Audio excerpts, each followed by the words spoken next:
Get a little quick water real quick. And here we go. In 3, 2, 1.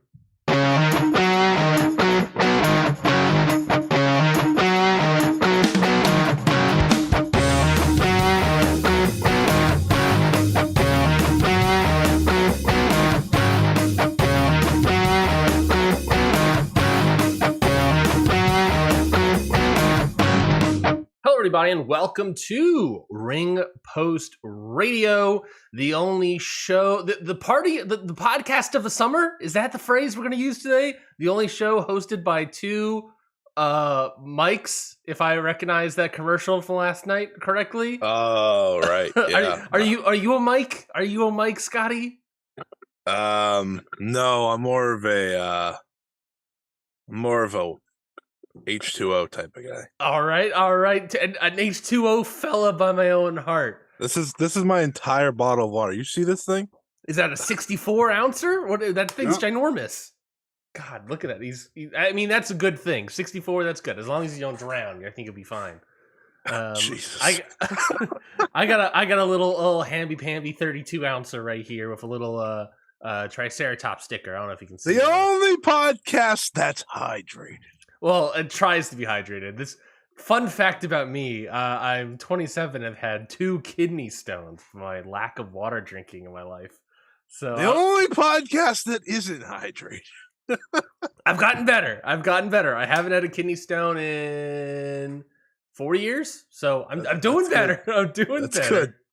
That's good. Well, good news is this week of wrestling gave me a kidney stone. So yeah. Trust me, as someone having a kidney stone, that's not a good news. That is the worst thing imaginable. It is so awful, Scotty. You have no idea the pain that what a divergence the show is already having. We shouldn't be talking about kidney stones on the show. We got a loaded, jam-packed show for you today, of course. We're going to be talking SummerSlam. We got a bunch of news. The Elite are re-signing. Stardom X Stardom is happening next week in between all the 5-star Grand Prix-ness. And now we're currently in the G1 Climax playoffs. So we got a lot of stuff to talk about and a lot of fun stuff to talk about today. And I'm excited for today's show. Scotty informed me that he's spicy this morning. So I'm intrigued. Oh, I'm so spicy that it's gonna burn, but it's you can call this show Hot Ones, Ring Post Radio. I'll see you next week, guys.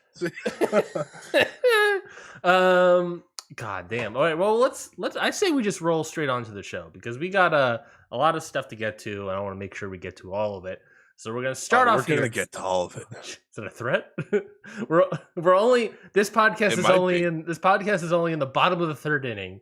So the show is not gonna end anytime soon, and I'm excited for it. And I got a lot of stuff to get to, and we're gonna get to it tonight. SummerSlam took place last night out of Detroit, Michigan, Ford Field, where I believe the Detroit Lions play. An attendance of nearly 60,000 people, 59,000 something. SummerSlam took place for WWE. I thought this was an interesting show. I thought this was, if I had to give 2 words to the show, Scotty, I would say mostly enjoyable. There were some things some things I liked, some things I didn't like, some things I wanted to gouge my eyes out. You know what that sounds like, Ryan? What's that? I would say a WWE show, but it just sounds like a wrestling show. Yeah, a little bit that way. Well, what were your thoughts overall of this SummerSlam pay-per-view? It was underwhelming in terms of I think it could have been their show of the year, and it definitely wasn't. But it had its moments. It had its moments. It had its very bad moments that we'll get to. Overall, a fine show. Like yeah. I think the way it ended, most people will just say it was a shit show. Yeah, but sure. Like if you go back to the start of the show and get to the end, it was mostly a fine show. You had some good moments, had some good wrestling. It's just not a show you're going to write about at the end of the year. No, it's not a year end contender for sure. But like I said, like mostly enjoyable. Like I had some fun with some of the stuff. Yeah. We'll get to the individual matches, of course, but I'm throwing out a 4-star match on this show. Throwing out 4 stars. Whoa! A lot of other 3.25, 3.5s around here, so that's pretty good. I'll take that. Collision. Collision was good. I watched Collision as well. That was pretty good. Collision's always good. Yeah, I mean, obviously we're colliders now. We're full ever since we had that episode where you were like, "Yeah, I don't know yet." It's been like phenomenal. I know the one episode we sit down like, is Collision working? It then immediately like takes off. Like, it's just so much better. It feels like original Dynamite, but yeah, anyways. Exactly. But we're here talking about SummerSlam. Let's talk about the main event first of SummerSlam, because that is I guess the important match of the night. Even though this show had 4 main events, Scotty. We're talking about the main main event. They're only in the bottom of the third. Roman Reigns defeats Jey Uso. They need to get to the 5th inning. This is a very, very deep baseball joke. They need to get past the 5th inning, and then we need a rain out so that the game counts. I would love that. Is a rain out an injury in this case? Is that what that is? I have no idea. I'm interested to see what the 7th inning stretch of this run is going to look like, and we'll see how it turns out. But yes, this was the main event, the main event of SummerSlam, the WWE title / Universal title tribal combat match. And again, those rules of tribal combat were laid out as pretty much an anything goes match with no interference. But this match took 36 minutes and had plenty of it. Scotty, what were your thoughts on what is weird? I don't want to say weirdly, but kind of the norm, a controversial main event. This sucked. Like, okay, you sit there and Solo Sikoa is gonna show up, right? All the interference is gonna happen. Way to break the tribal combat rules, by the way, that you explained to me. They're gonna have interference despite a match having specifically no interference allowed. Nothing about this match was tribal combat. Nothing.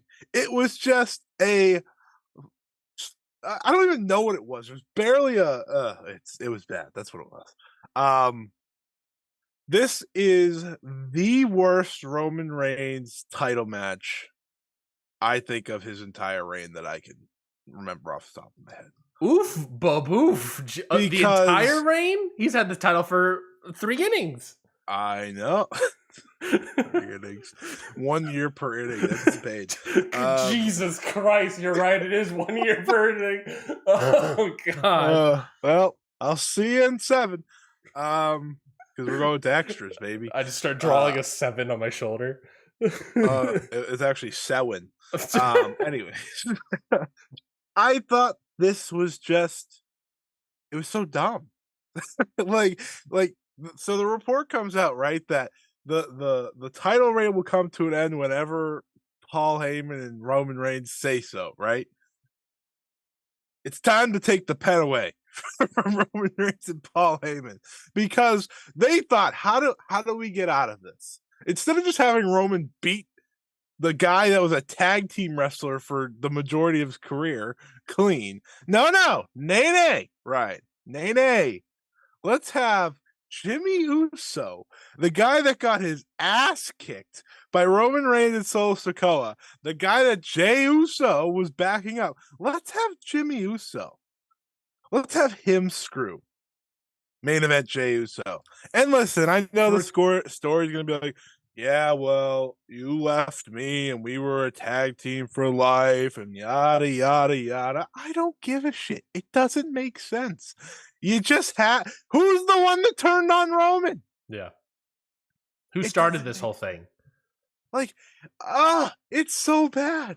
And I'm just sitting there. I'm like, listen, pretty much everything until the Solo Sikoa part was like, all right, this is fine, expected. Yeah. I don't hear Roman talking all that much, so I don't care. A little bit of talking, but not. Yeah, it was just mostly slow. Yeah. It was just slow pace. Otherwise, fine. I was fine with it. When Solo gets involved, I'm like, all right, here we go. And they start teasing a Roman solo match, which I assume is the next one, probably. So, which was fine. That was fine. The Jimmy Uso thing was like, nah, this sucks. This sucks. And someone had a great point. This is just a swerve to swerve. This isn't a this is a Vince Russo-ism almost in many ways.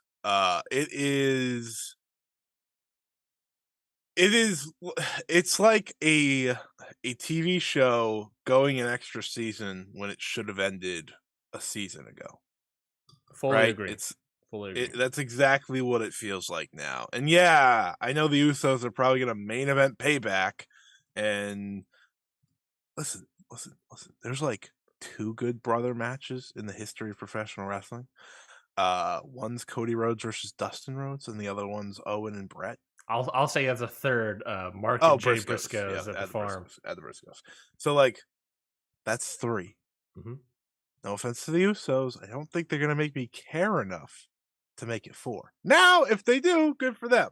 But this very much angered me because I remembered what the Jay and Roman matches were once upon a time, and it's like, what would these matches be? Like, what would Roman matches be without interference in today's world? Mm-hmm. They'd be a lot better. I can tell you that. They'd be shorter. They'd be shorter. Like the Logan Paul one had no interference. Yeah. It was good. I keep referencing that one because it was like the last good one. So. Yeah. But yeah, this sucked. Yeah, I mean, like you sort of mentioned basically my whole thoughts are that, they started on the match, fine. There's obviously some talking. I talked about it last week in our preview that I was really hoping there'd be zero talking and just like straight up fighting, because I feel like that's what this show and storyline and rivalry and everything needed, was just tribal combat. And we got some stuff, not a whole lot of stuff, but some stuff. And I'm like, all right, for a Roman match, that's acceptable, I guess, for me. Then you get Solo coming in, and it is, the immediate breaking of the entire concept of this match. Just kind of throwing that away. It's like, all right. Which the Vince Russo of it all, just setting up a stipulation and then ignoring the stipulation. There's no point. Then you get a Solo Roman tease, which I'm going to guess based on the ending of the match, that's the next title match at Payback or whatever of the other pay-per-view is going to be Solo versus Roman. Yeah, Roman ain't working Payback, but yeah, that's fair. And then you get the turn out of nowhere, just a swerve to be a swerve with Jimmy Uso. I have no idea overkill. Why it's overkill. It is, could have ended at Roman, could have ended at Sammy, could have ended here, and now we're getting presumably Roman against Solo Sikoa, which some people are like saying is a year. Some people said at one point in time that was like a year out, and it looks like right now that's like a month or 2 out. And I don't think people are necessarily. I'm not excited about that. I think you need more time to cook that up, maybe. And I don't necessarily think fans, the fact that they were saying maybe a year out for that eventually, I don't necessarily think fans would be excited for that match based on that. And then you get a swerve for no reason, and Jimmy was kind of the one that kind of pulled Jay out of the whole bloodline thing, and to begin with, and now Jimmy's back in for some reason, somehow. Stay tuned for SmackDown to figure out why, I guess. It is becoming overkill. You mentioned Vince Russo. I also seen people tweet about this is becoming the NWO, where it was like hot at the beginning. Well, I don't know about hot at the beginning because it happened 3 years ago at this point. But at this point, hot, and then it's kind of getting swerve after swerve for no kind of reason, and they're running out of blocks. Like, I thought, what I thought would have been interesting? What I fully thought was going to be more interesting, and didn't think Jimmy Uso's in any equation whatsoever. I would have been so more interested if it was like that new Samoan kid, that Umaga's son that's working in reality of wrestling. He just started wrestling. But how much interesting it would be if we introduced another Samoan, or just throw in like, I don't know, Tama Tonga for some stupid reason. Like he just comes over, Like it's just somebody new, and instead now we're recycling for no reason. That's frustrating to see. And I'm not fully, and to be clear, I'm not fully into the Bloodline storyline to begin with. But now it is you're recycling for no reason, and when you start doing that, you are going to lose steam immediately. And a time where at the press conference, everyone was arguing the Bloodline is the reason WWE has this boom to begin with. And now you just did this angle that seemingly has upset people. It's upset me. It's upset you. It's upset the internet. Will it upset the pay-per-view watching audience? Will it upset the WWE fans? Will they get mad about this? Will the WWE boom period end because of this? I guess that's the question. As I like to say, like one I do seriously mean the TV show thing. Like this isn't cinema. This is a TV show that will never end. This is the TV show that let's extend it for a few seasons because it's super popular. Yeah, even though it should have ended. It is. It's like the reverse WWE in some sense. yeah. Because like they so rarely keep things going like this, right? Usually they just move on. Mhm. Usually they leave stuff on the table. now they are grabbing at crumbs. Now they're doing all these things. And I always remember what Matt Hardy said in a interview one time, how no one wanted to see him and Jeff fight when they had those matches. Yes, that WrestleMania match of Matt versus Jeff Hardy. No one wants to see the Usos wrestle each other. No one.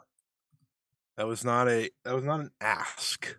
So whatever. Yeah, disappointing end to a mostly enjoyable pay-per-view. Let's get to we'll just go backwards from here, I guess. We'll say next up, WWE Women's Triple Threat match: Bianca Belair versus Asuka versus Charlotte Flair. The match includes is 20 minutes and 45 seconds long. That's looking at that time, that fucking fell in forever. Charlotte Flair basically controlling the entire match. Asuka slapping in her submission move the entire time. Bianca Belair selling a knee injury. Ultimately, Bianca Belair doesn't get a win with the 450 splash that she comes in to make the save or whatever. But she eventually does win the match. And then Charlotte's bad. And then we'll get to the next part. But yes, Charlotte. She does some things. I'm like, oh yeah, she's trying. And then she does like. Then she does like the handstand clothesline into the corner that looks truly horrendous, and I'm like, what are we doing? She isn't. I wouldn't use the word fluid to describe Charlotte Flair. She feels stiff as a board. That's the problem with Charlotte. She doesn't look natural. Not in like that sense, but like. Are you saying she's not natural selection? She is not a natural selection. She looks uncomfortable to be in that ring. In a sense that like the problem with that is that like then you create an entire match surrounding her dominating the entire match. Basically, this match she should have won this match, right? She was dominating the entire time. I thought she was going to. It didn't really matter if she wanted to with the outcome of the night. I thought they were just going to give her another free title. Yeah, that would make sense to me. The thing about Charlotte Flair is that she needs to do something else, quite honestly. She's been doing the same gimmick for like 7+ years. But she can't be a babyface. She can't be a babyface. She tried being a babyface. It doesn't really click. She's only good as a heel. At least in this gimmick, she's only good as a heel. She would have to do a whole nother gimmick. But she's basically like, we had the Finn Balor Seth Rollins match where they're making references to their match from SummerSlam 7 years ago, right? Sure. Charlotte Flair has been doing this gimmick for at least 7 years, basically. Maybe she's still the same gimmick. Maybe she'll turn face. Maybe she'll have a Dana Brooke with her, but she's still doing the same exact thing, basically. And the only thing that's changed is she's added some moves from Andrade, and Yeah. that's kind of the only thing. And I personally, I mean, I've been tired of seeing her on my screen for years now. I want her to do something else. Asuka's interesting. I thought Bianca Belair was great in this match. Beyond all that, I thought her selling of the knee was fantastic. I thought did a she just did a fantastic job. I thought selling the knee was great. I thought it was weird selling the knee and then going to a 450 splash. Just that felt weird to me. But ultimately, I thought she was great. But before we get to the cash in at the end of it, what did you think of this match itself, Scotty? I thought it was clunky. I thought, and most Charlotte Flair matches are clunky. Like there are part of her matches where she like does things and I'm like, oh yeah, she can still be good, and then she does other things like I was saying that just it looks off and it makes everyone else look off, and that Mhm. was a lot of this match. Um, I mean, I'm happy they got time, Yeah, we got plenty of time with 20 minutes on the clock. but Jesus. it just felt long. Like it just felt like nothing was happening. Like Yeah, well, they were doing a lot of things, but it still felt like nothing was happening. yeah, Um, but whatever. I was just sitting there waiting for the cash in anyway, so I didn't care. yeah. I'll talk about it. The post match, Io Sky, Bailey come out. They beat up the other two. Io Sky cashes in on a hurt Bianca Belair, who had just won the title. She does that moonsault. She picks up that win, and Io Sky is your new women's champion. The first ever former World of Stardom champion to become a main roster world champion in Mm-hmm. WWE. Mm-hmm. Pretty cool. Stardom sent her credit. Rossi shouted her out. Like it was a very cool moment. He tipped his hat to her. A year ago she made the decision to stay rather than go back. And while a lot of the year has been, I think a lot of people could say it wasn't worth it. In the end, it is. She got her reign. Now, will it last more than a month? Couldn't tell you, but at least she got it. Mm-hmm. And that means she made it. That means she bet on herself when she left Stardom. She could have stayed there forever, Yep. and she didn't. She took the chance, and now she is world champion. So very deserving, very exciting for the division. Her facing Bianca should be good. Her facing Asuka, her facing Kyrie, her facing she's gonna face Kyrie. Come on, guys. Uh-huh. Her We'll talk about her in a facing moment. Bailey, Mm-hmm. I'm sure. I'm sure Like down the line. those are all more exciting matches to me than pretty much any of those other three winning, because I've seen those other three on top. Yeah. I mean, Bianca and Io, I've seen earlier this year. It was really good. I saw Deflating when Io lost, but I saw someone tweet out the graphic of Hikaru Shida winning and Io Sky winning. And I thought to myself, didn't when Io Sky won the NXT title, wasn't that the same week that Hikaru that Shida won the AEW women's title for the first time? I'm pretty sure that was like the same week or something. Um, that might be it. They both won them in the pandemic pretty early. yeah. So I'm pretty like I just thought about that. I was like, man, time flies. We're back at it again. Sheeta and Io back on top of the mountain, I guess. Pretty Um, cool that they both get to get real reigns now. yeah, yeah, and I think that'd be exciting. Well, supposedly, I'm interested to see. I think there's a lot of potential in a good, solid reign from Io Sky. Obviously, we saw with the Puerto Rican crowd, they were super behind Io Sky.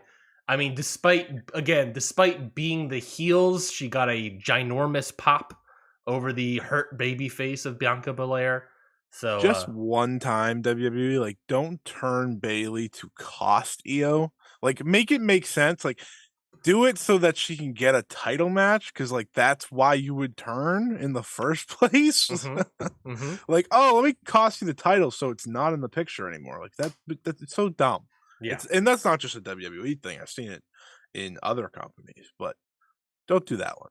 I yeah. know it's happening. Like we know it's inevitably happening, hmm but Hey, at least this was exciting. This was a nice moment. Nice moment for Io Sky. Hopefully, she gets a long reign out of this. WWE World Heavyweight Title match: Seth Rollins defeats Finn Balor. Scotty, I loved this match. This was my match of the night. But Wow. I would love to hear what your thoughts of this match were between Seth Rollins and Finn Balor.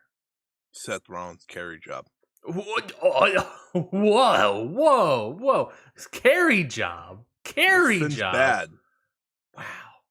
I thought this was the best Finn I've seen in years. I wrote this as this is the best Finn match I've seen since his last run in NXT, I can agree to that. which is why it's a Seth Rollins carry job. Wow. I guess that's Because could I be haven't fair. seen a match. I haven't seen a great match out of Finn in 3-4 years. Mm-hmm. I've seen great matches out of Seth in 3-4 years. So what's the common denominator? Finn looked good. Seth looked good. I like that they played up the moments from their match 7 years ago, right? I loved the power bomb into the barricade exact spot. Mm-hmm. I liked With the the reverse yes, players there. and I did like the finish. And it's so weird because like when the interference happens, it's like Yeah. here we go. Have both world title matches with interference. Here Mm-hmm. we go. Mm-hmm. But this interference worked better because it was failing. Like they were trying and Yes. trying and trying, and Seth just kept beating him and beating him. And I like the finish because right, he hits the stomp on the briefcase, and then he just stares down Damian Priest like, "What you gonna do?" Yeah. And I was like, that made Seth feel like he didn't have dumb baby face syndrome. Yes. It was a nice moment to see. I thought this and the match prior were my like two top matches in terms of like wrestling, if Mm-hmm. that makes sense. Yes. Um, and then I'll talk about Cody and Brock and how I like the story because they also went back in time to a old match. Uh, I know you loved it, so I'm gonna stop talking about it I and let I you go. I loved it. You you basically said everything that I liked about the match. I just obviously liked it more than you. It sounds like I really liked the callbacks to the match 7 years ago. That that 7 years ago was like the time I got back into WWE. So like there's like a weird I guess soft spot for me there. Sure. This match in a weird way. Um, I enjoyed the callbacks. I like the buckle bombs and all that stuff. I thought, like you said, I thought the finish, the distraction finish, worked here because it made Seth Rollins not only look smart but dominant, be able to fight off practically four people and outsmart the heels and destroy their plans. I thought it Sure. made him look smart and dominant, and then that stare down is really what cemented that dominance for me between him and Damian Priest. I thought it was a great match, well worked. I thought, like you said, it was the best Finn Balor match I've seen in years since in the main roster for him. Probably since Kyle. Oh, main roster. Main Let's go roster, back. AJ Man, I Styles, couldn't even tell you, the man. Finn Balor AJ Styles match from Extreme Rules or whatever years ago. Nah, probably not because AJ's washed. Well, that was when he was still That pretty was good. good. That was I still when remember he's still that. pretty That was good. good. That was the one that happened because Sister Abigail couldn't wrestle. Yes, correct. Just got the mumps or something. I don't know. He's getting the mumps. Yeah, no, I just really liked this match. I thought it was well worked. It was the best wrestling match on the show, and I enjoy wrestling. It was hot too. It was hot, crowd. and the crowd was super into it, and that certainly helped me. So I definitely got into it because of it. And yeah, I greatly enjoyed this match. This felt like the match that had like the best like story and action combined of the night. Yeah, If that makes sense, because then there was two matches to me that had good story, but maybe a little less action. The other one had good action, but a little less story. You know, so yeah. I think there was definitely it's an incomplete kind of night. If that makes sense. Yeah, there was definitely stuff like they could have done more stuff here. Yeah, I'm not gonna be mad at you if like you wanted more out of this because I think that's fair. I will say though, like we said, like it is Finn Balor. not the same guy he's been in since in the main roster, so I wasn't expecting a whole lot, but I got way more than I was fully expecting. Correct. Gunther versus Drew McIntyre. Gunther defeats Drew McIntyre in 13 minutes and 43 seconds to retain the Intercontinental title. He is well on his way, probably going to beat that Honky Tonk Man record. I don't even know. I think it's like he's like almost like days away or something like that. I'm going to look that up. I think it's like a month or something. So he will probably get it. It'll probably be. I wonder if it's like on the day of.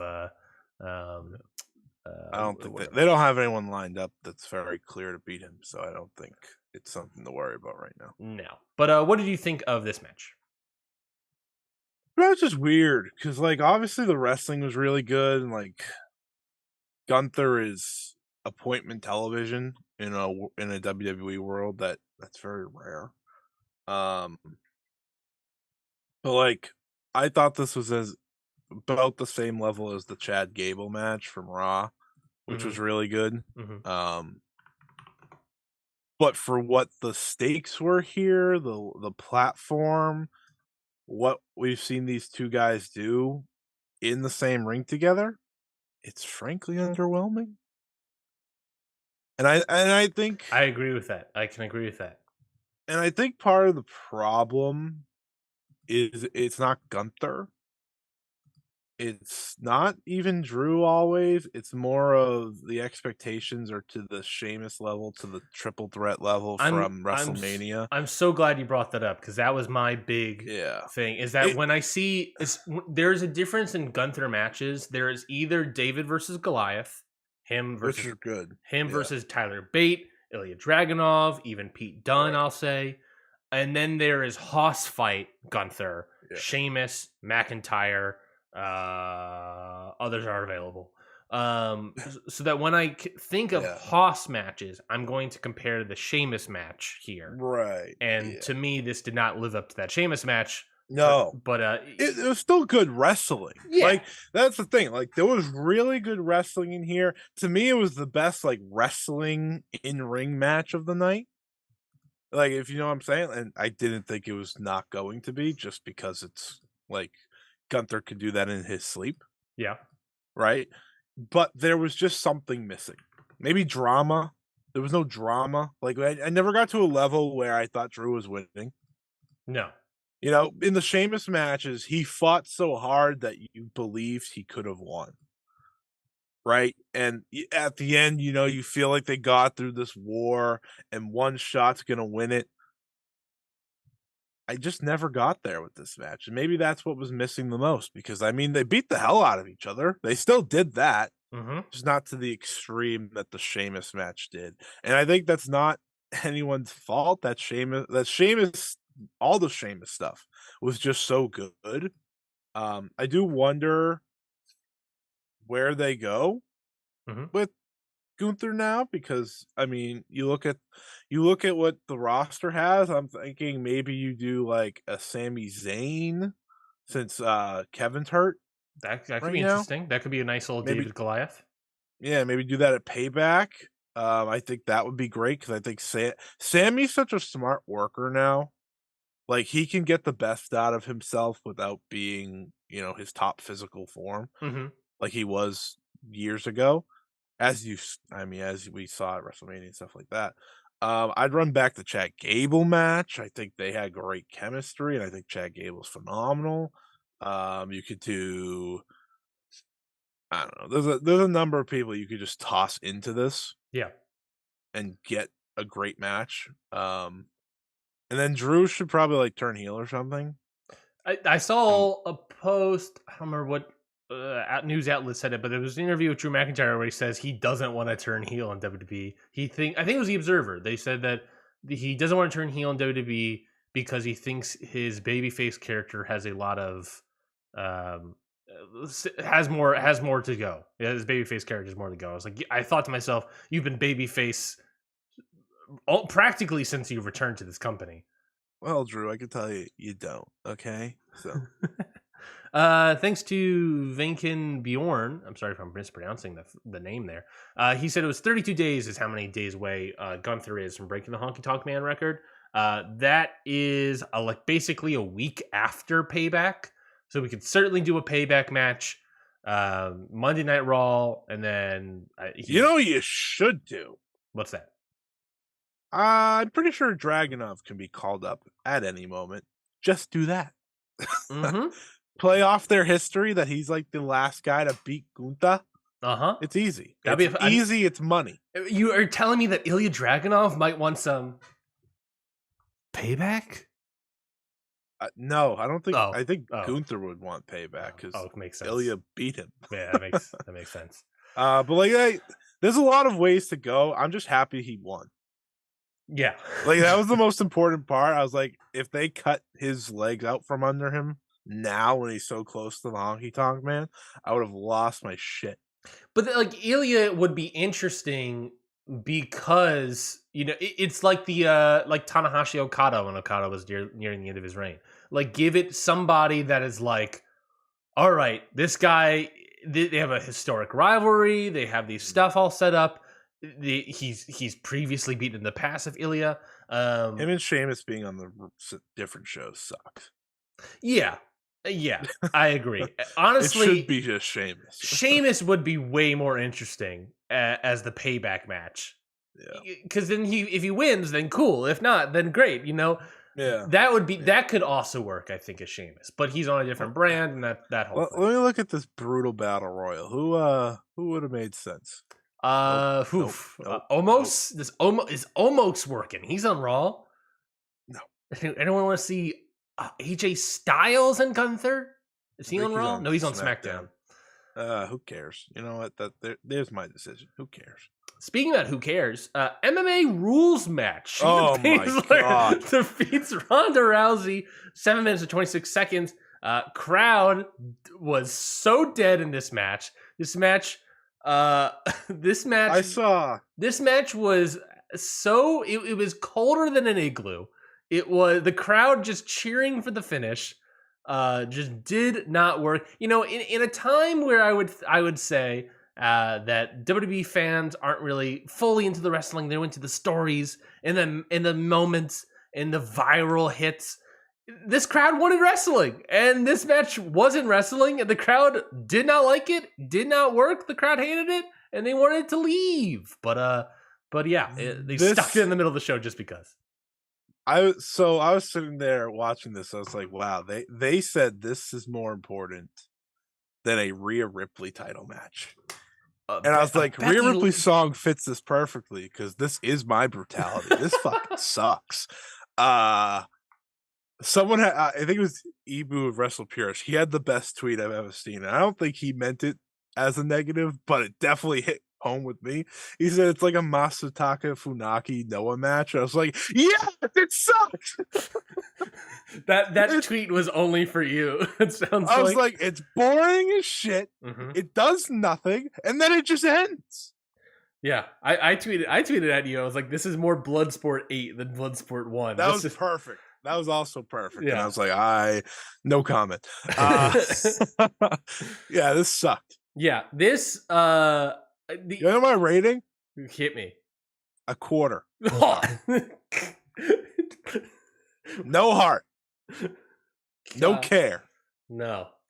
It's the irony of this match is also not lost on me. The fact that this is more than likely probably Ronda Rousey's last match in WWE, and that last match being an MMA fight where she loses, I don't think is lost on me. I don't think is lost on anybody else.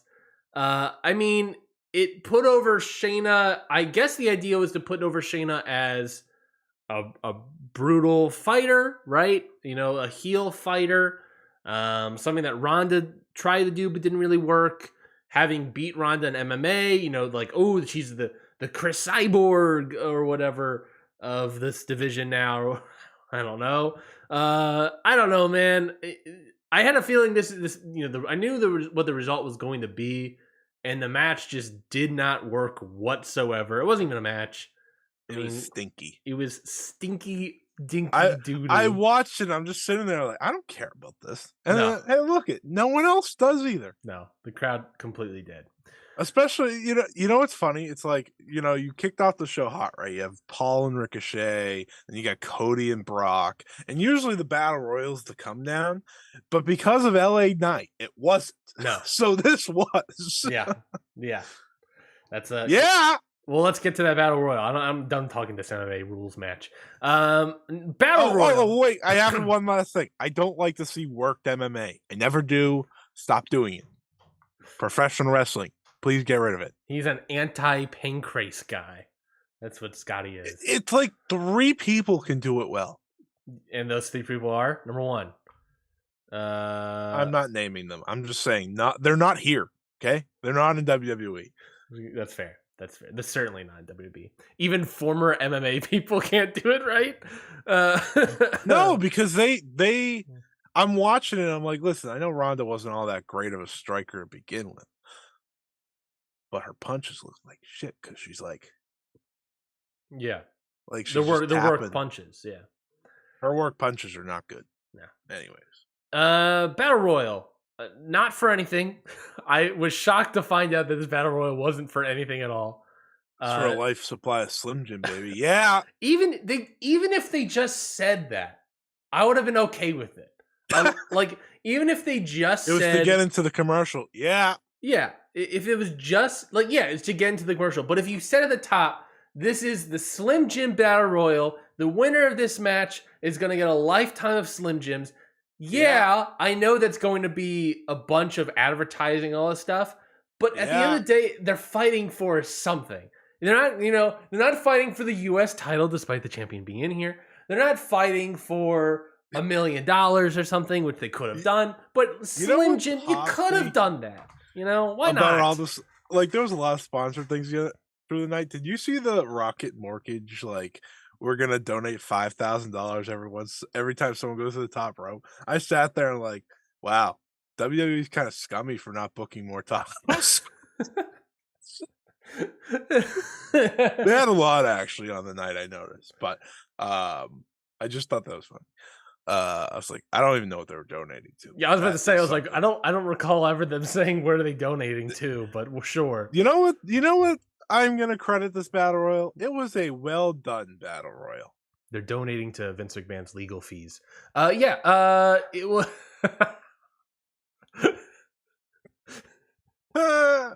Yeah.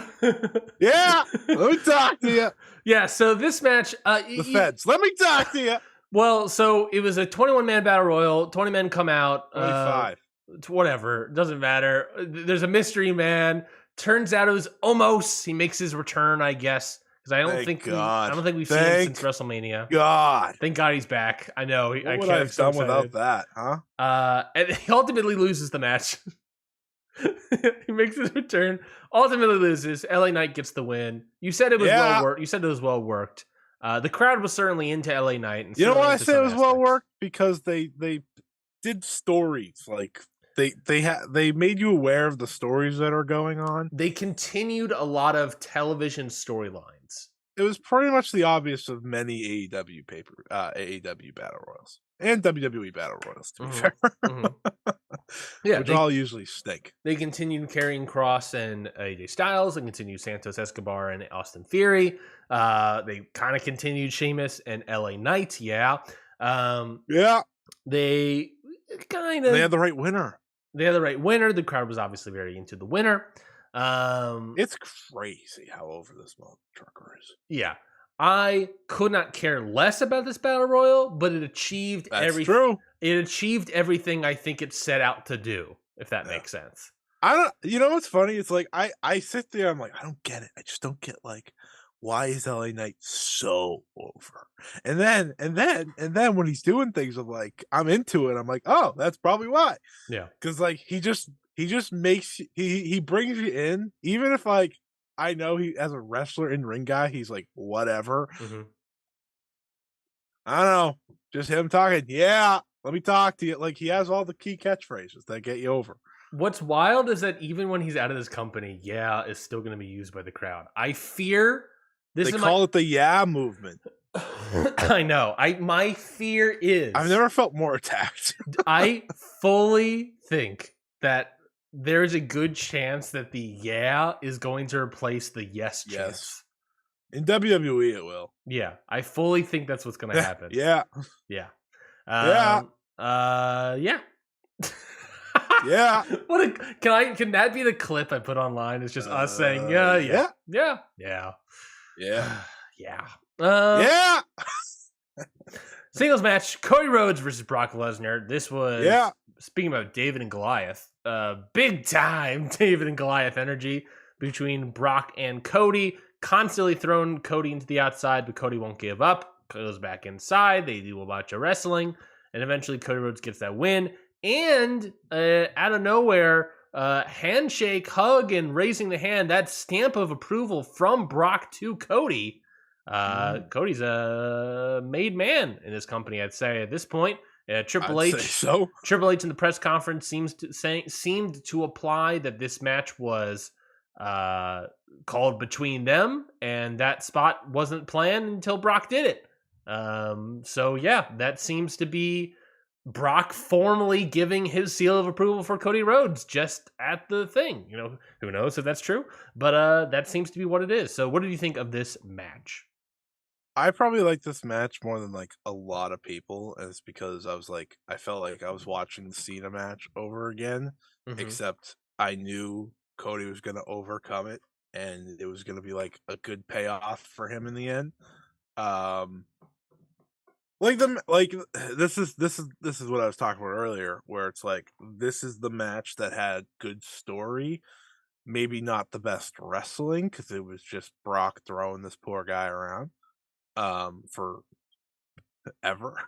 It wasn't like they didn't have like a full-on classic or anything, but they told the story well of Cody just not giving up and getting back in the ring, getting his ass kicked. Like, this guy's all marked up. Kind of the story of the feud is that Cody just continuously gets his ass kicked, but he keeps getting up. And ultimately it achieved the goal of getting him over. Yeah. Big. Yeah. I can applaud anything that gets the job done like that. It's still not the Brock Cody match I know that they could have someday, you know, and that's maybe my biggest gripe. Maybe when Cody wins the title, they can do that. Wins whatever title, whichever one he does win. You know, because he will get it eventually. One title, I don't know which one, but U.S. title, of course. Yeah, sure. He's still the face of Raw. It's him and Ripley, very clearly. Like, if you watch an episode of Raw, no offense, Seth, but it's those two. Yeah. Good story. Pretty generic professional wrestling, actual wrestling. But it got Cody over, so job well done. Yeah, I completely understood the story. I think it was a good story for me. It was kind of just a little too much subtlety hammer, like throwing him. Yeah. Like, even if they just threw Cody to different sides of the ring, that would have helped me. I think that would have kept throwing him out the same one. Yeah, I think throwing him to different sides of the ring would have hid, I think, some of that issue. Because just throwing him to the same exact spot over and over again, and especially if the idea is like, it made me laugh at one point. The idea of them possibly like calling it in the ring or whatever is very funny to me if that's the case, because then it's Brock simply like, he wants Cody to do a spot, but Cody doesn't know what the spot is, so he just keeps dumping Cody to the outside until he does it, which I don't know what the spot was going to be. Maybe the steel steps or the freaking table or something. I don't know. But yeah, I think it had a little bit of self-indulgence, a little bit, but ultimately, like, I got the story. I thought, you know, David Goliath stuff, you know, Cody got the comeback and all this stuff and was able to defeat Brock. And yeah, I think I agree. When this rivalry started, I fully thought that there will be more to it in terms of the wrestling matches. And to that extent, it was a little disappointing. But in a story, I thought it was fairly good. I mean, the story starts with them shaking hands and then Brock, you know, beating up Cody at the end of it, and it ends with Brock shaking hands for real, giving him a hug and raising his arm and all that stuff. So he's doing it for real there. Excuse me. he's doing it for real there, and as a story, that's solid. Sets up Cody to do whatever he's doing next. Does anyone have any idea what that's going to be? He accomplished. I had no idea. Everything. Like, they accomplished everything they set out to do with this feud, whether they had a great match or not. And that means a feud did the job. If that makes sense. He's still unbelievably over. Yeah. And the crowd lost their mind when he won clean. He won clean. Yeah. I don't care about the turnbuckle. I don't consider that dirty. Like, I know some people are like, why'd he cheat? I was like, that. It's just part of the wrestling. It's from the first match. They played that in the first match. Yeah. Yeah, I'm intrigued to see what happens next. Yeah, I'm intrigued to see what happens next with Cody. Cody and Gunther, like, let's get nuts. That could be interesting. Cody versus Gunther at Payback for no reason other than just the title and all that. And we go Super Cody verse. It ends in a double knockout. And it ends with Cody getting whipped by Honky Tonk Man or something crazy. Some crazy the spirit of the Honky Tonk Man. I'm gonna challenge you with a tear in my eye and a tear in my daughter's eye and the spirit of Honky Tonk Man. Oh, by the way, I watched the Becoming Cody Rhodes documentary over on the Cock. It was great. Mm-hmm. Outside of like the second rate company thing that did its job of riling everyone up. Yep. By the way, yeah. Like, obviously, they know all in's about to happen. Obviously, they had to toss their insult in there. They can't help themselves. Just like both sides can never help themselves. And also, we're all 5 years old. The insult came from Triple H. The guy that's of course going to everyone was like, as he should. Oh, I can't believe he said it. I was like, he should say it. He 100% should say shit like that. Like, if you look, whatever, who cares? But the actual documentary was great. Probably the best one WWE's done in years. I thought it was phenomenal. Cody's story is very. I know, like, some people just think he's an actor, like when he cries and stuff. Well, a little bit. I would say a little. Well, he is, and he's not sometimes. Like, sometimes it's like I would say he has those emotions. I would say he ramps it up to 10. Yeah, I do think that Dusty just gets him every time. I just like every time that man says Dusty. And I love Cody for that. You did the Cody head nods. Yeah. I love Cody, so I've always been a big Cody fan. Cody like literally fighting back the tears. I love Cody, so shout out to Cody. Shout out to American Nightmare. I hope he's world champion eventually, because someone's got to save us. Oh fuck! That killed me. You're welcome. God, you're welcome. Like he's in pain from it and he's fighting back the tears. He takes it so literally, fighting back the tears. Shout out Cody. Oh God, that was so funny. I wasn't expecting that. Opening of the show was Logan Paul versus Ricochet. 18 minutes. Scotty, I know you loved this match online. How did you feel about it? Talk to me. I mean, it should have been a lot better. Yes, I would agree with that. But I think I'm saying that because I think you were higher on it than I was. I probably was, even though I wasn't even that high on it. What rating did you give it? I think I gave 3.5. I don't know. It was better than a lot of G1 matches. That helped. I gave it a solid 3. I gave it a solid 3. That's fair. I just think like they did a lot of cool stuff, and Logan Paul got over, and he's stupid good. I thought there was some sloppiness in that cool stuff. That whole Spanish fly sequence. I thought that was like a little. I knew. I watched them doing that. I'm like, they're not gonna hit this. Yeah, I think I was 3.25. I just like I had a lot of fun with it because I think they're just good performers. Yes. I think they achieved. I wanted them to do the thing that they did at the Rumble. Me too. Stupidly. Me too. I was like, just do it. Like, who cares? Me too. But Logan Paul's excellent. Yeah, they're good athletes. I think that their chemistry wasn't fully together, and I think there was a little sloppiness in that. The buckshot to the outside was pretty sick. That was pretty sick.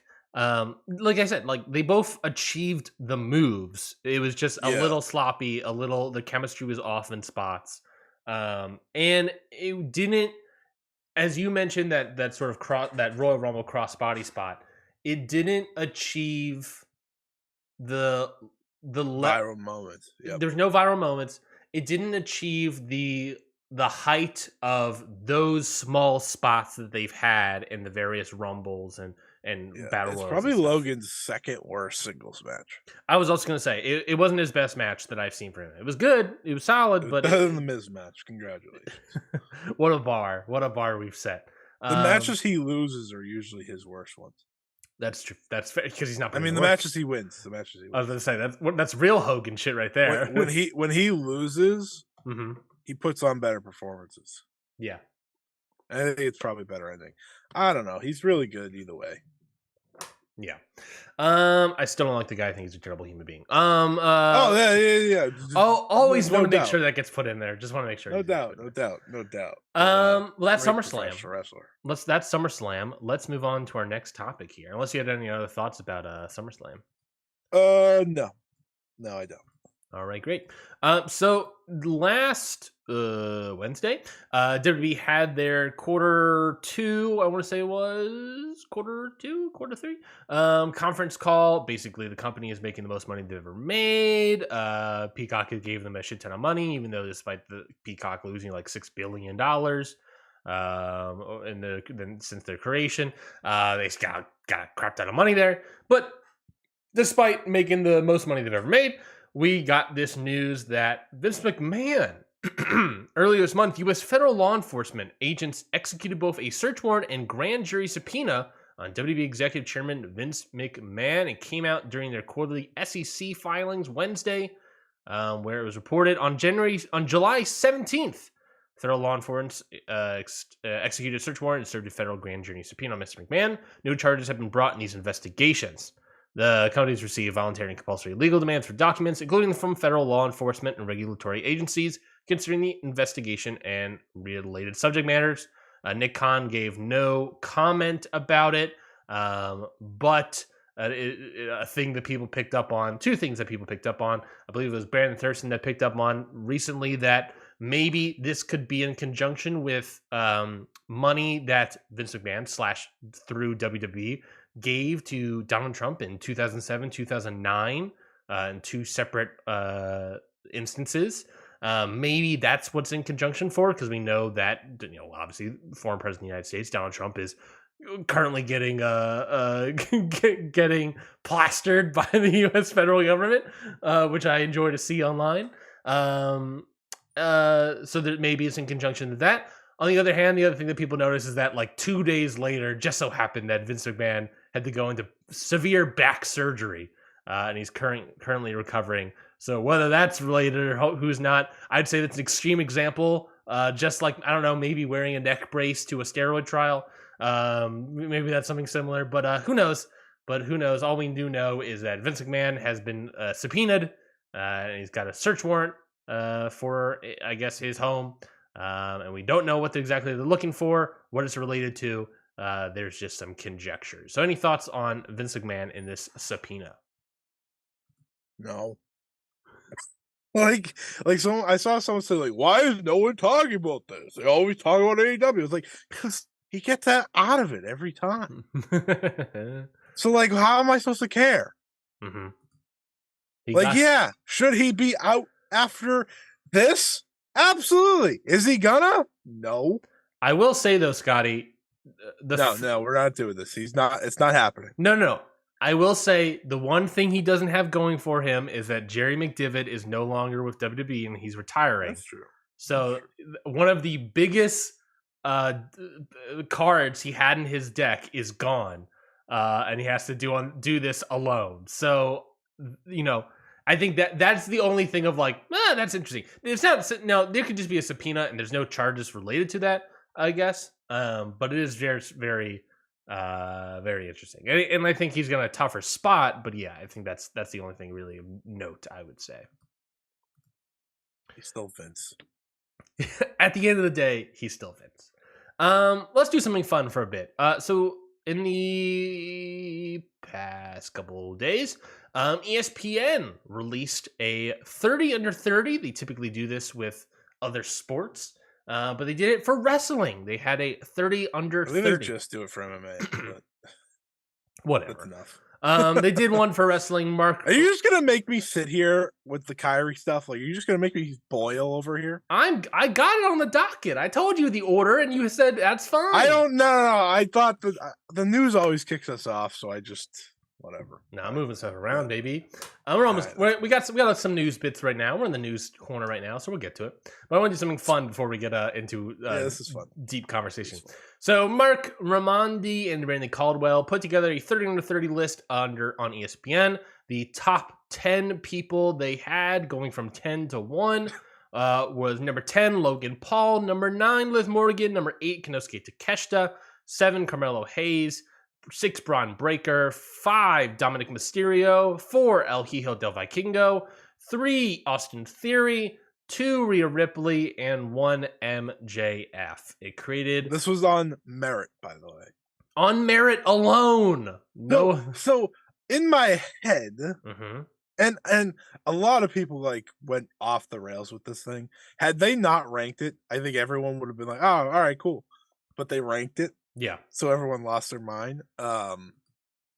But for me, it was like, oh, they put Stardom talent on the list. That's cool. Yeah, there were some of the people mentioned. Utami Hayashishita was on the list. I believe Julia, Saya, and Utami were the 3 on the actual list. Azumi and Kid were named as honorable mentions. I think like Kaito Kiyomiya was an honorable mention, I want to say. Which is just such a crime, but yeah. Can't make it on the list. Sorry, my guy. But yeah, I mean, don't get me wrong. It's been a tough week for him, but come on. So we want to do something fun here for Ring Post Radio here today. This is a big Forbes thing, isn't it? Don't they do this? I thought maybe. I think it's like they have like 30 under 30 like rich people.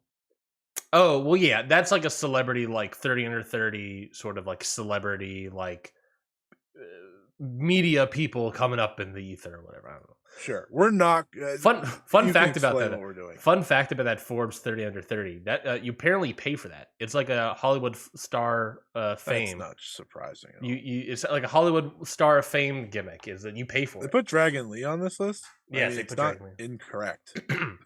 But there was obviously some news about it, and we wanted to get together and sort of put together our own version of a 30 under 30.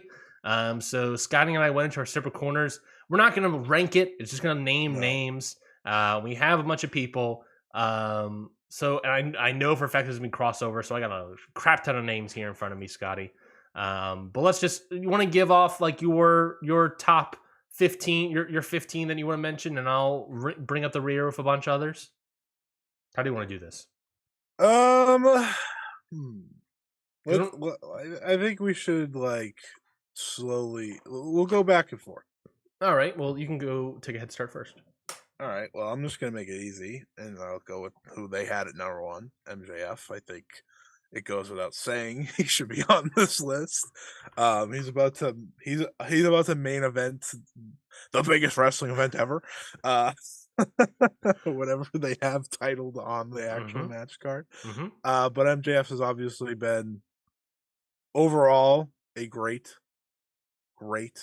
like main event worthy talent. Obviously I've had my ups and downs with his, world title reign, but now that he's like full on babyface, I couldn't like him more if I tried.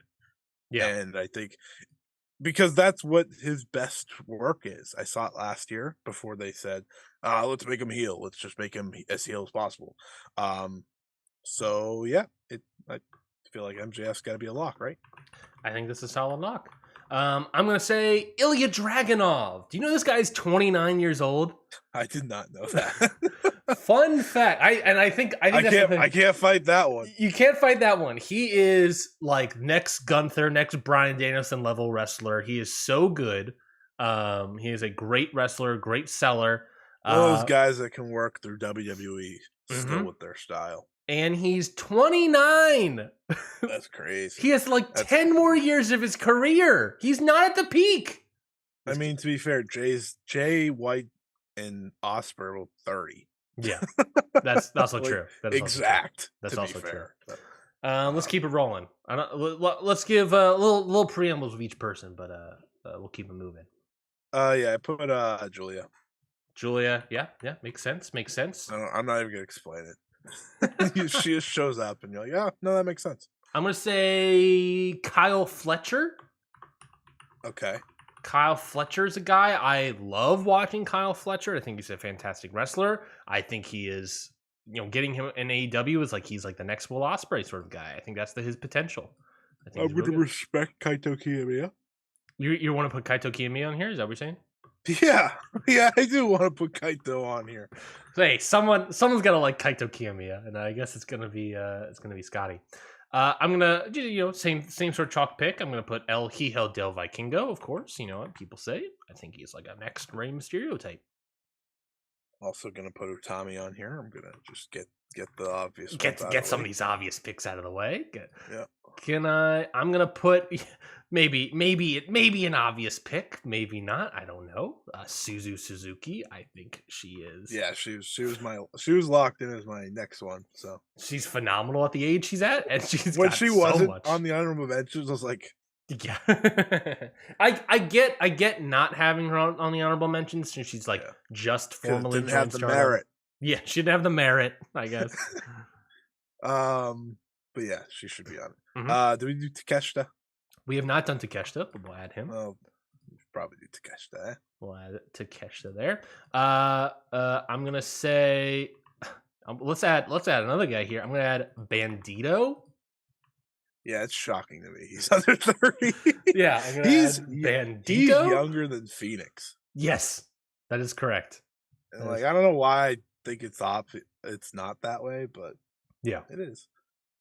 You know what? I want I know everyone listening to this oh, you're just doing all in-ring people. No, I'm gonna put Rhea Ripley on this list because she's still the biggest star in WWE. She still gets over. She just doesn't get to wrestle, so I can't tell you if she's good in ring. That's fair. But she's over, and she's the only WWE person I have on the list. So there you go.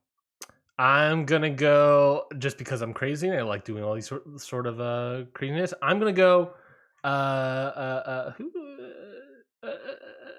gonna say let's pull someone from the Indies. I'm gonna say Titus Alexander. I think he's like one of the best guys. I think he's one of the best guys on the Indies right now. Wow. And I'm gonna put Titus Alexander in there. I think he's being on the Indies compared to all these other people. He has ways to go, but I think he's the best guy in the Indies, and it's just a matter of time for him to break out there. I'm gonna give you a 2-piece. A 2-piece. Yeah, I'm gonna give you 2/3 of the Ariwa Three Musketeers. Ooh, sorry, number 3. I would guess of who number 3 is. Big Suge and Shota Uno and Ren Narita. You were not on this list. Sorry, he wasn't on my list either. But Yoda Tsuji. Are we talking Yoda Tsuji or Shuda? Or what's the other guy's name? What's his brother's name? Shota? It's Shota Tsuji. I'm true pillar. A true pillar. I'm gonna say also Daniel Garcia. I think he's a great wrestler, and he's really tapped into this sort of sports entertainment side of the stance that he can. If he wanted to flop over the WWE, he easily could. I never expected that he could be able to work there, but he could easily work there now, I think. Probably should put Saya Kamatani. Saya Kamatani, yep, I would agree with that. I would agree with Saya Kamatani there. Would be a crime if I didn't. Agreed. That would be that you would be arrested. I would also say, putting another Stardom here, I'm going to say Azame. Okay, put Azame in here. That's fair. Who else? I'm trying to also think of picks that aren't your picks. Oh, Jamie Hayter. Jamie Hayter, yes. I'm trying to write down picks that are things that you probably don't have on your list. Like Soberano Jr. Oh, he's been great in CMLL this year. Trying to check a lot of boxes here. What? How many do we have? We have 19. Oh shit! Okay, plenty. You got plenty. Um, I got plenty more people on my list too. Yeah, I'm not worried about it. I just want. I'm trying to think. I'm gonna put Suri. Suri had a match of the year contender, I hear. She's the sun god. We gotta respect the sun god. I gotta get her on this list. She's 27, which is just terrifying. She's been around forever, which is why it's terrifying. I'm gonna say she's not running away from the game. Here's another outside pick that I'm gonna put on here. Shun Skywalker. Yeah, that's a good one. I think good one. He's a great wrestler in its own right, but his current character kills me. Character work, I'm loving the character work. It's nonsensical. It's maniacal. It's yeah, just less Randy Orton wrestling, please. Thank you. That's fair, but I think he is doing a great. He's excellent. Doing a great job captivating and conveying insanity. Yeah, I'm really. Show. We're getting a lot of good people on here. So then, by that, I want to get all Japan on here. Give me the Triple Crown champ, Yuma Aoyagi. I have no idea if he lost to Suwama. So if he lost, I'm so sorry. I'm gonna put. Let's keep going in Puro. Here we go. All the way from. What do you have expected this from me, Scotty? All the way from Gleat El Lindemann, baby. Oh, that's a good one. That's a good one. Mm-hmm. That's a good one. All the way from the Glade. Can I get TJPW's Miyu Yamashita? No. what have I just said? No, you cannot. Oh, okay. That's fine. No, that's fine. Mia. Oh, wait. There's so many people. Yeah. Is Miyu Yamashita? How old is Miyu Yamashita? She under 30? She is 20. Yeah, that's 28. She's, yeah. You want another surprising thing? Another 28-year-old that I'm going to add to this list? Leo Rush. Yeah, that's a good one. That's a no. That holds. We got 5 more. And I want everyone to know, like, in my thinking, I am including like the merit idea, like, but I'm including merit for their companies. Yes. Yeah, like Yuma Aoyagi, Shun Skywalker, El Lindemann, Miyu Yamashita. All achievements in their big companies. Exactly right. Let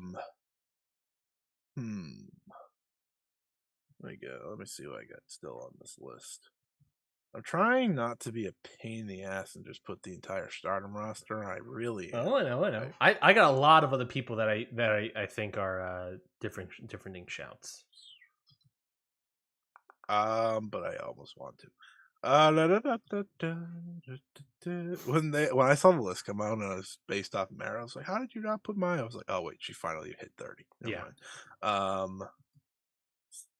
That's why I texted you about this when I said it has to be under 30. Yeah, because I saw a lot of people that were 30. Yeah, that were like, "Oh well, like, sorry, you." You can go again if you want. Okay, I'm gonna go again, and I'm going to say Ace Austin out of Impact. Oh, that's a good one. I like that we're giving every company a show. I think that's important. I mean, who's the best? Yeah. Who is the best 30 under 30 in each company? I think should be representative. Yeah. This isn't an official list. Are there better talent than, say, Titus Alexander right now? Perhaps, but we're representing the indies. Mm-hmm. Yes. I think smart. I completely agree. Titus Alexander is not the best wrestler on this list, but he is the best from the indies on this list. He's the only guy from the indies on this list, if I'm not mistaken. He's gonna stay that way too. Yeah, that's a good list. How many do we have left? We have 4 left.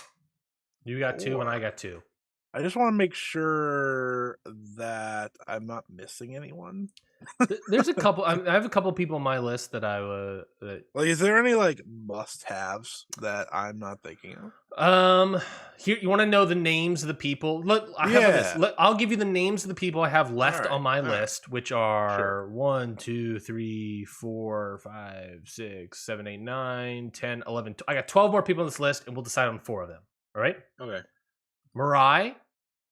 Yeah, she was okay. Starlight Kid. Let me go through the full list. Mirai, Starlight Kid, Natsupoi. Yep. Butch, aka Pete Dunne. No. He's 29, fun fact. I know, but I'm not putting him on. I agree. Momo Watanabe. I don't listen. Unbelievable. She's like 12. Francisco Akira. 23. Francisco Akira. Okay. Nick Wayne. Dragon Lee. Nick Wayne's not even 20, so he's not making the list just because of that. Dragon Lee. Dragon Lee. Damn it. Ricky Knight Jr. out of Rev Pro. Atlantis Jr. Trey Miguel. What 4 names from that list are you thinking about, Scotty? Is anyone on that list that you're like must have? I would say Ricky Knight Jr. out of Rev Pro, and I'm arguing that he is the best 30 under 30 out of Europe currently. Yeah, I mean, I don't like him, but we're trying to represent everywhere, so I'll allow it. I mean, yeah, there's not much left in Europe. Beyond that, can we just say Kyle Fletcher was Europe? No, he's an AEW now, and he's technically Australian. So can we say Shooter was Europe? No, definitely not. Can we say Yoda Tsuji, maybe? Yeah, can we say all these people that were just happened to be in Europe? Can we say Jamie Hayter? Come on. There we go. See, we got plenty of Europeans. I don't know what you're talking about. Any other people on that list that I read that you feel like should be representative on this list? I will go. I'm trying to decide between the Stardom ones. He named all the ones that kept popping in my brain. It was not easy. You can pick some of them. I'll do. I think Mirai champion, and then Natsupoi. I think Natsupoi's a better worker right now, so I picked Natsupoi, and she has the merit. She does have the merit. She has more merit than Starlight. Starlight Kid's high speed champion. They're both high speed champion. Who gives a shit? This list won't matter in 2 seconds, so just say it. Yeah. And the last person I'm going to put on here, I'm going to just put Francisco Akira, number 30. Sure. I think he, talking about merit, talking about skill, I think he's fantastic. So that's 30. So 30 people in no particular order. This is Ring Post Radio's official 2023 30 under 30 list in no particular order. MJF, Ilya Dragunov, Julia, Kyle Fletcher, Kaito Kiyomiya, El Hijo del Vikingo, Utami Hayashishida, Suzu Suzuki, Konosuke Takeshita, Bandito, Rhea Ripley, Titus Alexander, Shota Umino, Yoda Tsuji, Daniel Garcia, Sai Kamatani, Azame, Jamie Hayter, Soberano Jr., Suri, Shun Skywalker, Yuma Aoyagi, El Lindemann, Miyu Yamashita, Leo Rush, Ace Austin, Ricky Knight Jr., Mirai Natsupoi, and Francisco Akira. Let us know if you agree with this list. If you don't agree with this list, we would love to know. I'll tweet it out at some point, probably too. We tried to name people from every company. Yes, I think this is a very good. And the honorable mentions I guess we had for my list were Starlight Kid, Pete Dunne, Momo Watanabe, Nick Wayne, Dragon Lee, Atlantis Jr., and Trey Miguel. I think those are pretty good. Yeah, I can keep going, but I don't want to. That's fair. That's fair. But I think that is the Ring Post Radio official 30 under 30. Let's move on to the next topic. The Elite have re-signed with AEW. That is correct, folks. You read that right. In case you were terrified that they weren't going to, and based on the conversations, it sounded like it was up in the air for a while. They have signed new multi-year contracts with AEW.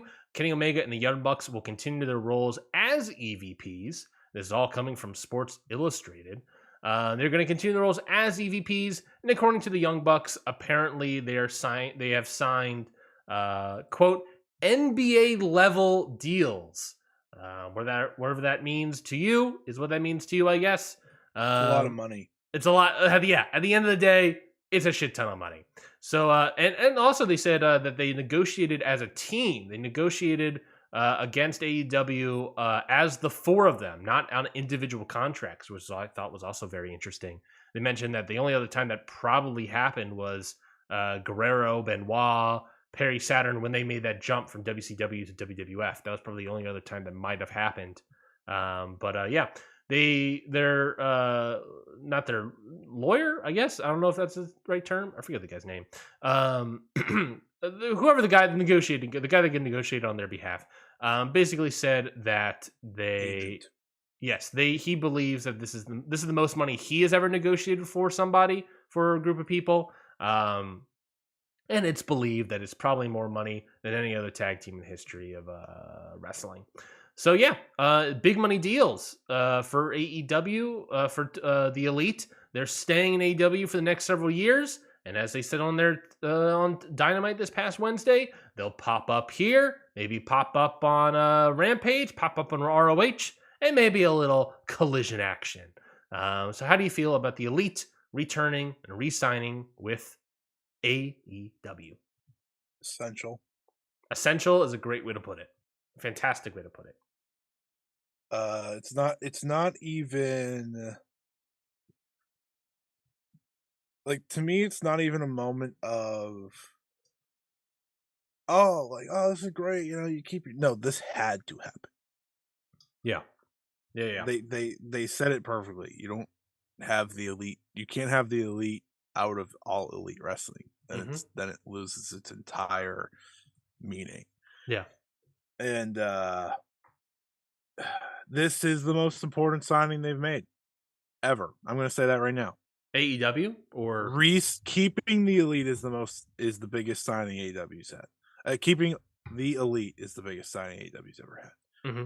Because again, without them, it's not AEW. It's not what they set out to be once upon a time. You can't lose your four, core guys, the heart, the soul, whatever the hell they call themselves. Mm-hmm. Like, you can't lose that. You lost Cody. And that felt it. And you felt the loss of the Codyverse. Like, losing Cody was a big deal. Yeah. Cody was with the Elite in that conversation of like, guys, you should not lose. Yes. And I'm very happy that they're staying.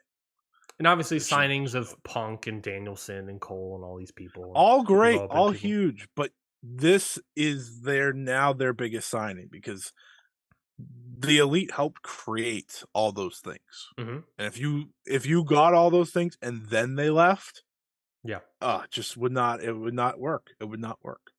I completely agree. Keeping the Elite was essential. Keeping the Elite, you had to keep them for this company. Second biggest signing. Who's the first? Lee Johnson? John Moxley. Oh, okay, makes more sense. Yeah, because I was listening to the John Moxley has saved their asses way too many times for me to discount that. They did re-sign him to a contract, didn't they, as well?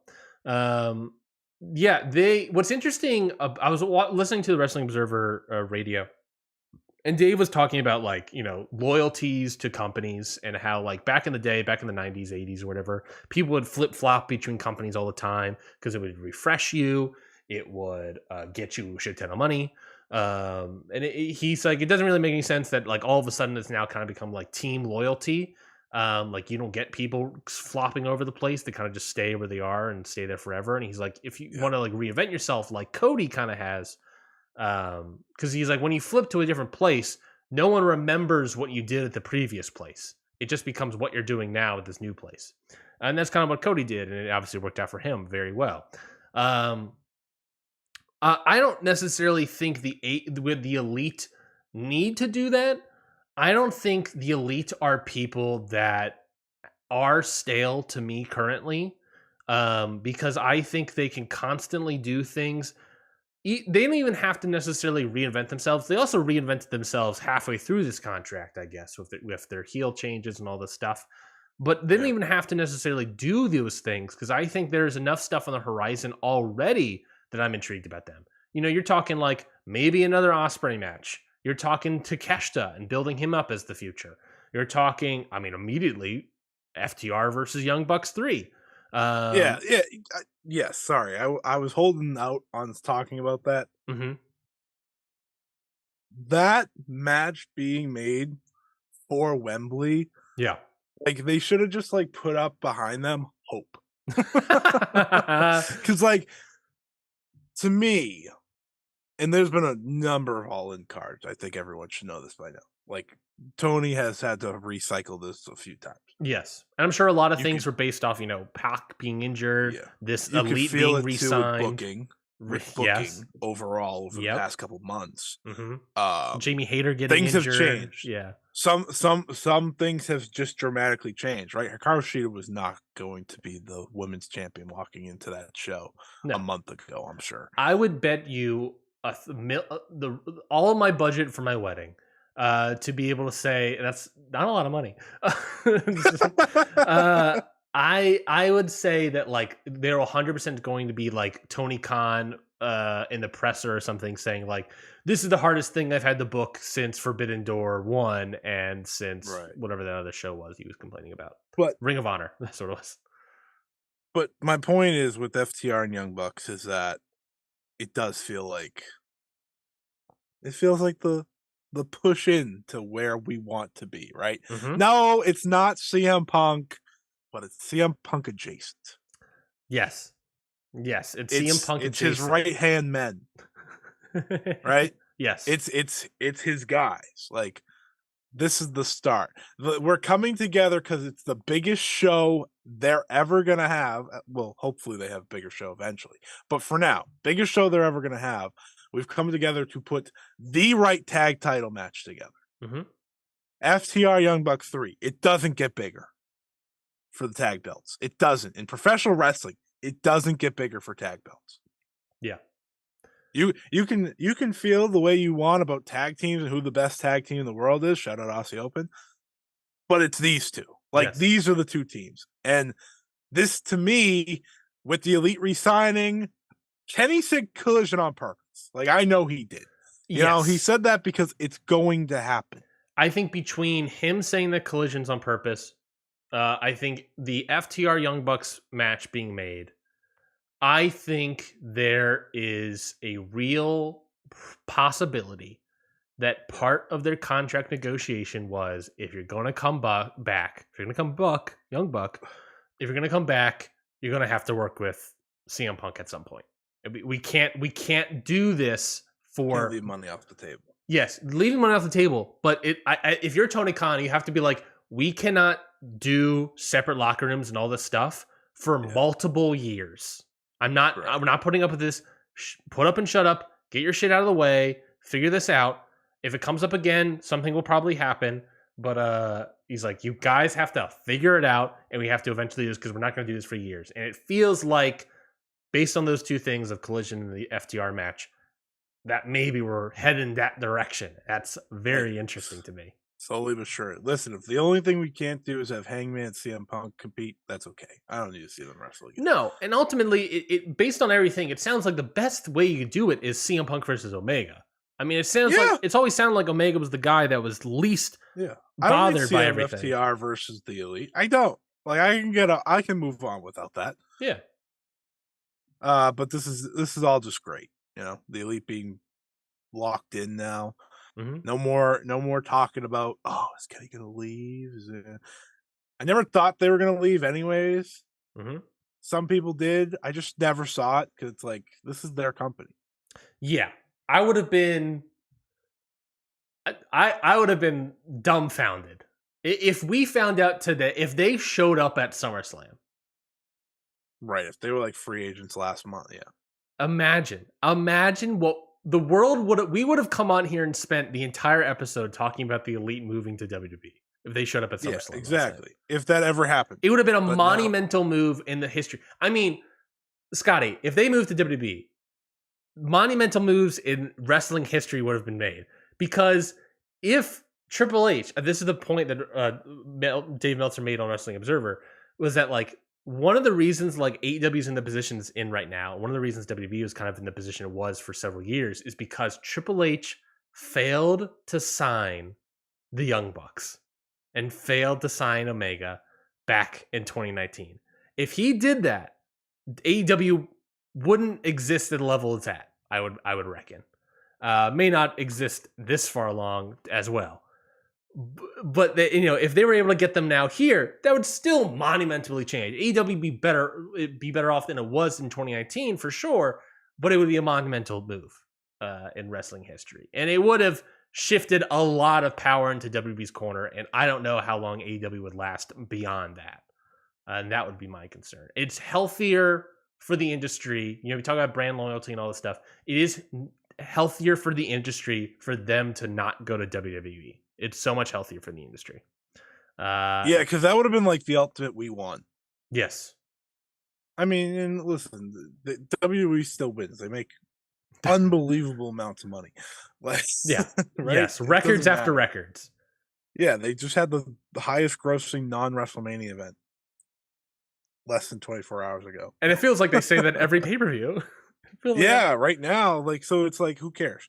Mm-hmm. But for AEW, this is crucial. It's like, and I'll say it, this week feels like I feel like we got everything we were hoping for when we complained about All In last week. Yeah.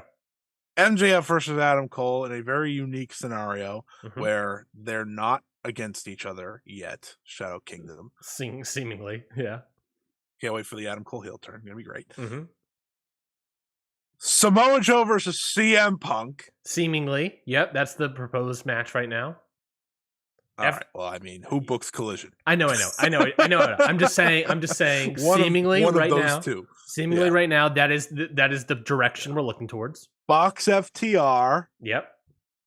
Seemingly. Not Sting not and official. Darby. Sting and Darby versus Swerve and Fox. Maybe. I mean, they had that outstanding segment where they pretty much killed Nick Wayne. It's happening. It's happening. Yeah, that makes sense. Maybe Nick Wayne as a third to make it a trios, and then add in. Well, it's the week after they could. You could add Nick, unless he's dead. Yeah. You could also consider him. They could sell him being a bloody pool if they want to. Of course. Yeah, you can always do third. Just toss to Brian Cage if you want to. Yeah, Toa Leona. Any of them, if you want to. Otherwise, just keep it a tag. You have Sting. There's still the supposed Chris Jericho Will Ospreay match, which is kind of been slowly building towards. My guess is that Blackpool Combat Club versus Eddie Orange and someone. Yeah. Ishii. That makes sense. I don't know. And then you probably do Moxley Eddie at All Out. Yep. Instead of you don't want to put all the matches on one show. Agreed. Obviously. And then Omega and Takeshita. Yep. Is there anything else we're forgetting? Whatever the women's match is going to be, that'll probably be Shida and Saraya. It'll probably be that. At this rate, I wouldn't have said that with Jamie Hayter. I wouldn't have said that with Toni Storm. Now that Shida, it's like, all right, well, Saraya.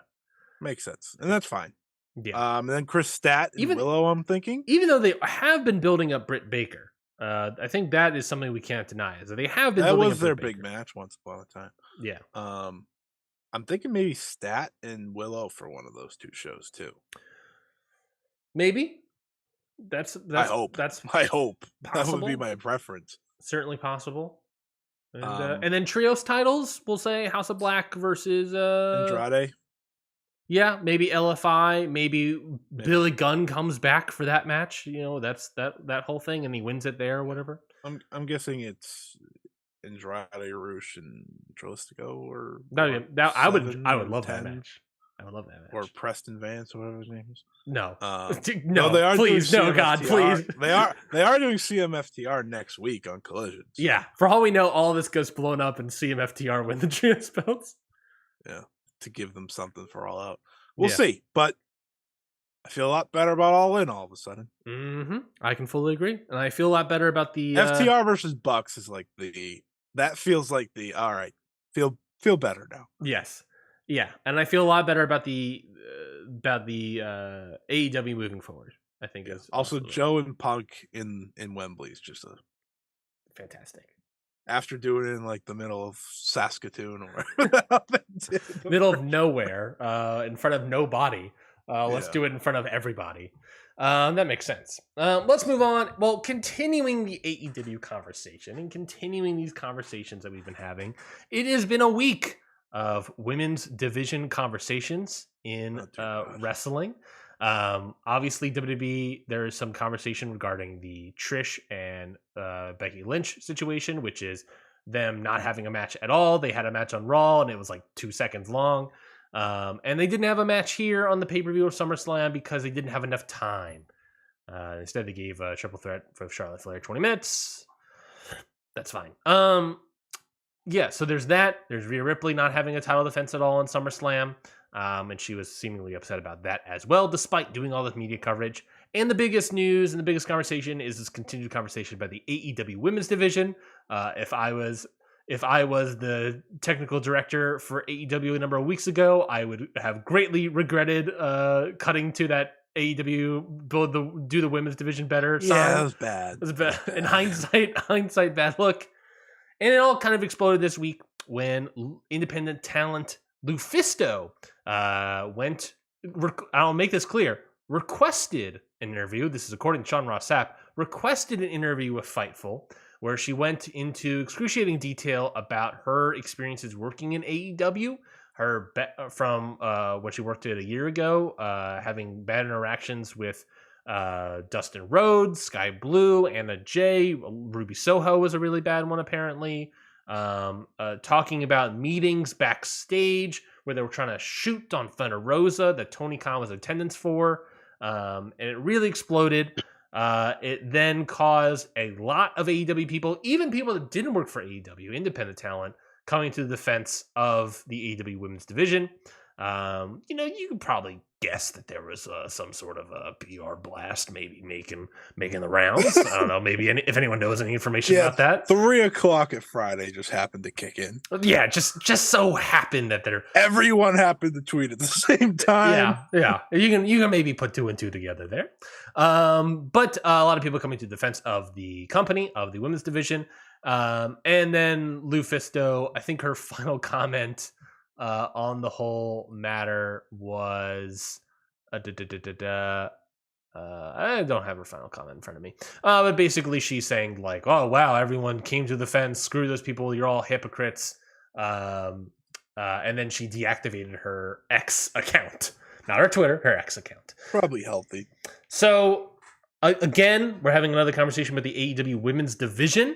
I've talked about this at length. We've talked about this women's division issues at length before. It felt like a year ago is when we talked about it, and here we are talking about it again. Yeah, it feels like we're always talking about the women's division for stuff. So, what in terms of the Lufisto angle of it all, how do you feel about the current state of the AEW women's division? Well, I feel a lot better after Wednesday. I will say, good time with the Shida win. I will say it was bad timing for Lufisto to have this interview published after the women main event Dynamite and Shida wins the title, and the women main event a Ring of Honor pay-per-view. I would think that's a little bad timing on that end. But yeah, yes. Well, if she did it right after the 30-second Britt Baker match that I watched at Blood and Guts, it would have been a pretty good time. Yeah. Which is probably when she asked Sean Ross Sapp for that interview. My ultimate thoughts about like the women's division and women's wrestling as a whole is, one, I hate the term women's wrestling. Sure. And I say that in respect that it's wrestling. Like why does it have to be based why do I have to see something about women's wrestling all the time? Like, why can't it just say like these wrestlers deserve better? Mm-hmm. It's not these women's wrestlers deserve better. It's these wrestlers deserve better. You can say the division. I get that. But like women's wrestling, I feel like just makes them like, it just puts them out here and then like everything else. And I've never liked that. I've never, it just become too much. And it's a WWE thing that they really pushed hard, right? Like the women's wrestling evolution, whatever the hell it's called. Thank you, Stephanie McMahon.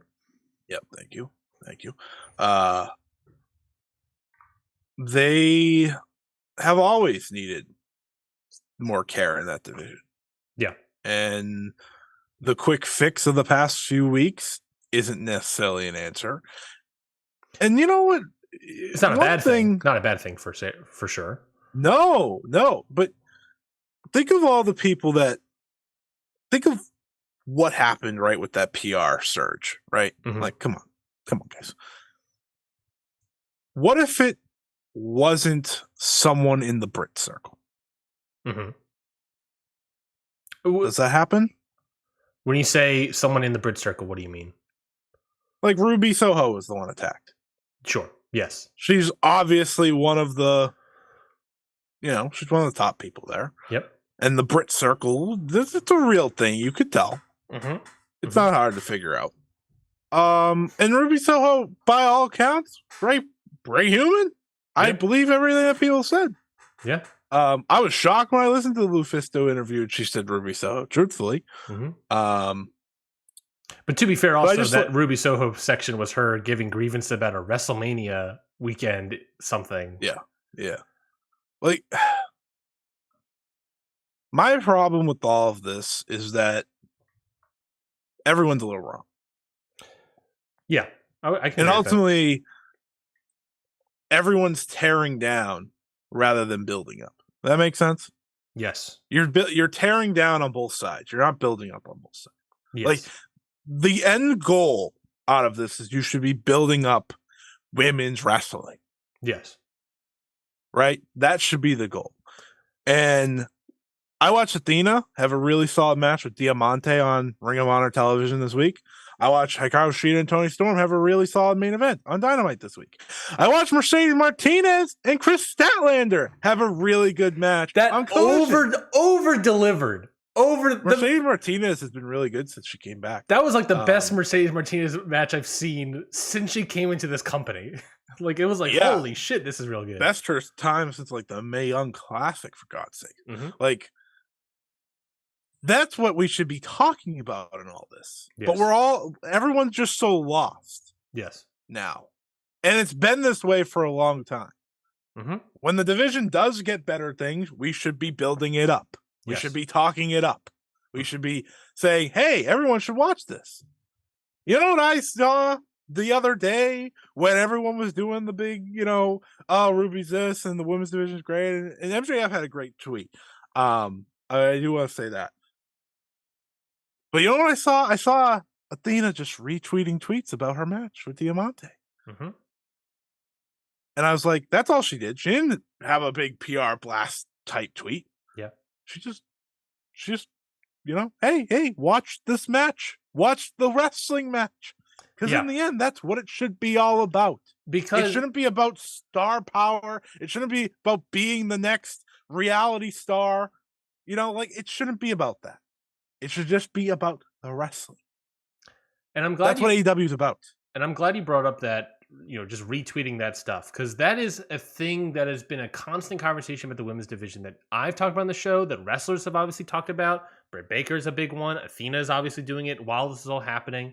It was brought up during this whole Lufisto thing that, Tony Khan saying like, well, the women's division gets the lowest ratings. And it's like, a year ago when we had this conversation, you remember, I did a whole ass ratings chart, whole ass ratings breakdown based on different divisions about where people were. In the women's division at that time a year ago, and this was like the Thunder Rosa reign, it was roughly in the same ratings ballpark as the tag team division. Ratings wise is good. Online, it's way more beloved and people love it way more. And which is totally fine. The problem with it all is it is completely fair for Lufisto to have a bad experience a year ago and tell people about it. The problem is that you can't in that same breath dog on individual women in that division during this about previous grievances, especially because it devalues your opinion. It devalues what Lufisto is trying to say. In a time where this is all happening, I'm sure she didn't plan for this interview to come out, and that's Sean Ross Sapp's decision of Fightful when this interview comes out. But it's not. That's being a journalist, by the way. Yeah, and I know we have all those jokes. You don't say no to the interview. There was conversation. People were saying like, "Oh, Sean Ross Sapp shouldn't have put out this interview. It was not a good thing." I was like, "No, he's a journalist. He got told an interview, and he did it, and then he published it. That it doesn't matter."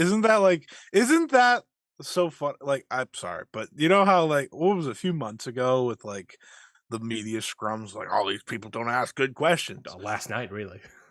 Like you just had Lufisto give this the juicy response. Now, if you like it or not, that's one thing. Yes. But it's like, all right, let's set this up, and boom, it's just continue. Well, because the ultimate issue is that what I did not like, if Lufisto just went out and said I had this bad experience with AEW, Sure. totally fair, totally fine. The moment she starts downgrading the individual women for various reasons and personal grudges that she seemingly has, Sky Blue comment. Yeah. Oh, she can't. She's either a bland person or can't say anything. That is a direct quote from Lufisto. She's like 20. Yeah, and she's learning how to fucking wrestle on television. But the moment you do that, it devalues your opinion to the point of, what is Lufisto trying to accomplish here? If her intent is to raise up the AEW women's division and say some negatives that it's had in the past, in hopes that it is better than what it was, in hopes that it can improve, that she is saying, these are bad experiences I had, I hope it can improve, then she wouldn't have dogged on individual people. Right. But by doing so, she is now, as we've seen from it, as everything has played out, she is now put a giant spotlight on the women's division and a lot of eyes on it, and kind of has devalued what the women's division was.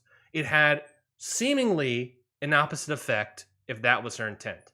If her intent was to ride the train and dog on it, maybe she was upset about not getting a producing role. Maybe she's upset about what's happening in the company. Maybe some people in the company are telling her information. She's upset about that, and she wanted to say something. Or she's upset about something else. I mean, I don't know. She wanted to burn bridges, right? There was that conversation. I think like PW Insider saying that this is like, people in WWE were like, why would she say something like this? We're not going to hire her because of this either. Maybe she just wanted to burn bridges. She's at the age, she's like 40 something. She's an independent wrestler. Maybe she just wanted to burn bridges. If that's the case, hey, you nailed it, right? I mean, that's the thing. You nailed it.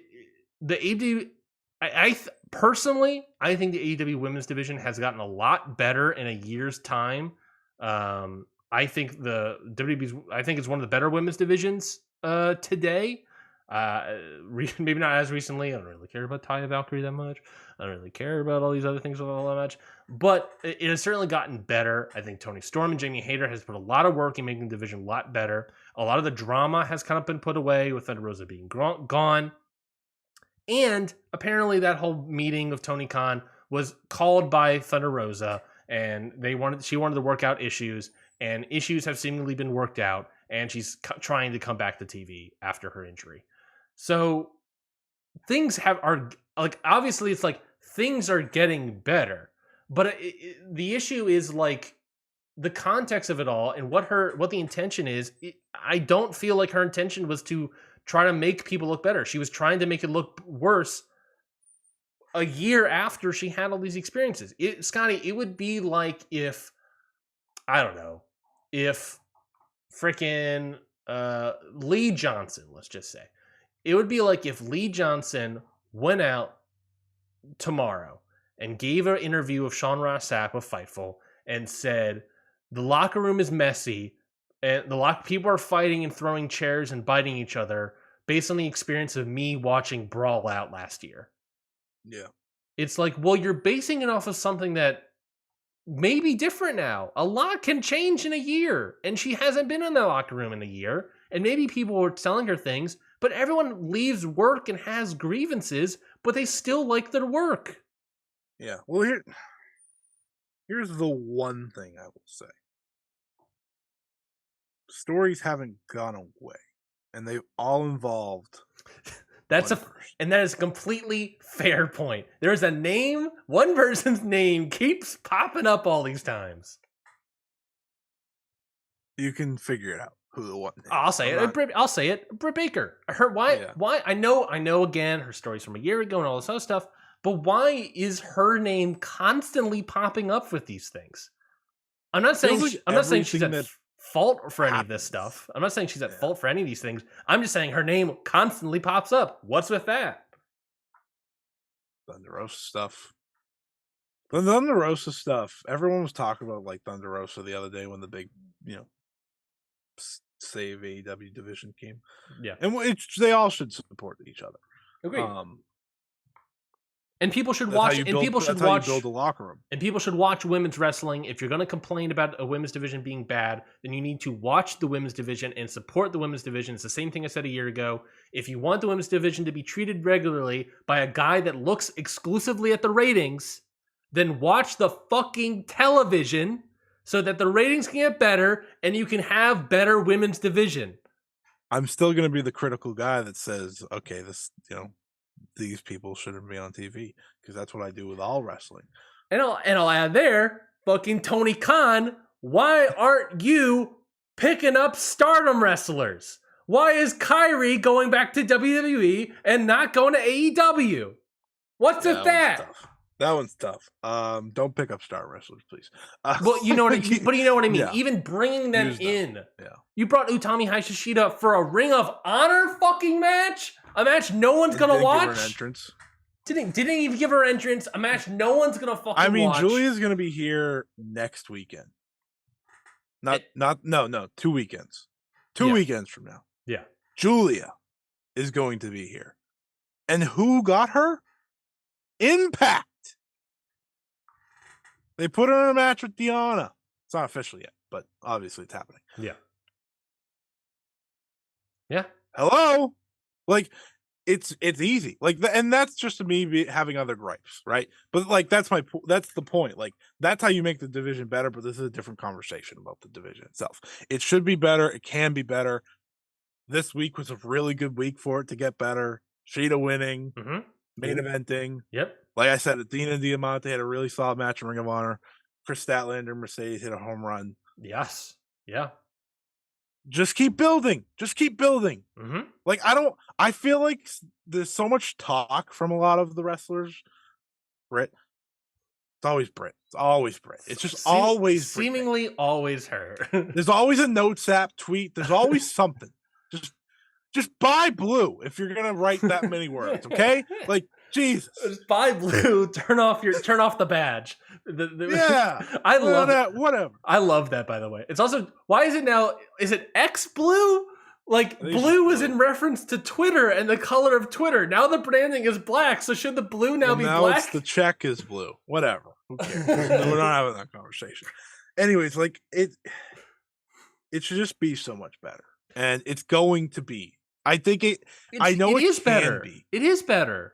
It's from a year ago. It's way better than what it was a year ago.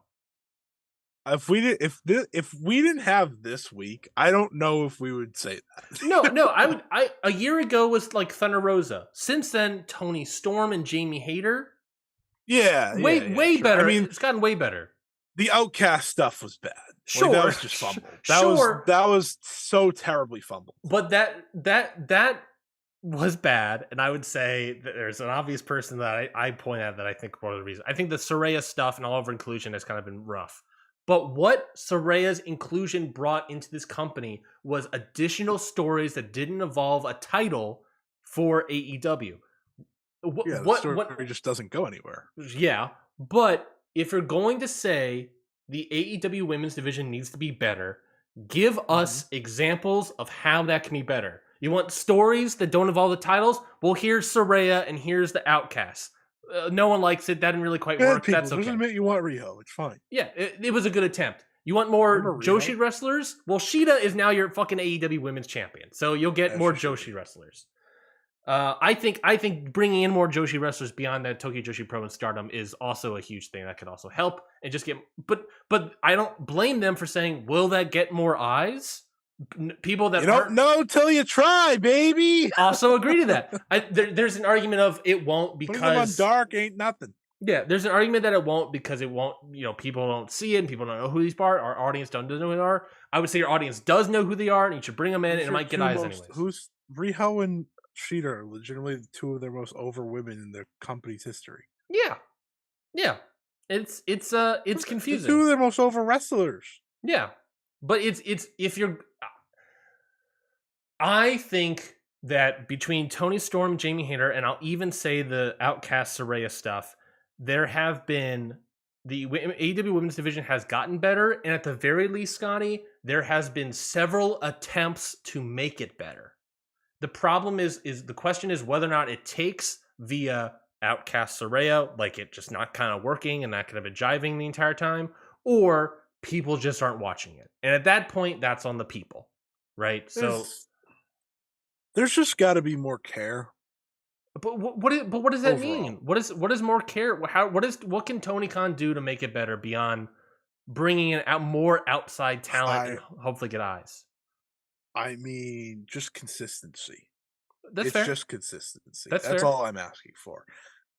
I think that's like the number one thing. I'm not even gonna say hire more people, No, like because that's ridiculous. and I won't even Consistent say booking. I won't even I said I would completely agree with consistent booking because I won't say more matches on television, more matches on Dynamite, more matches No, on that's Collision. not gonna happen. So I like It's let's be not gonna serious. it's not gonna happen. But also, if you're going to have more women's matches on television, you're taking matches, and it gets that whatever It's level more of time. It's not more matches. It's more time. I think people get agreed. that confused. It's if you're going to add more matches and all these things, it's There's only going already to too many it's matches. only I going think. to it's only going to get a consistent level of ratings, and you haven't a chance to take away from an ability to get higher ratings in different spots.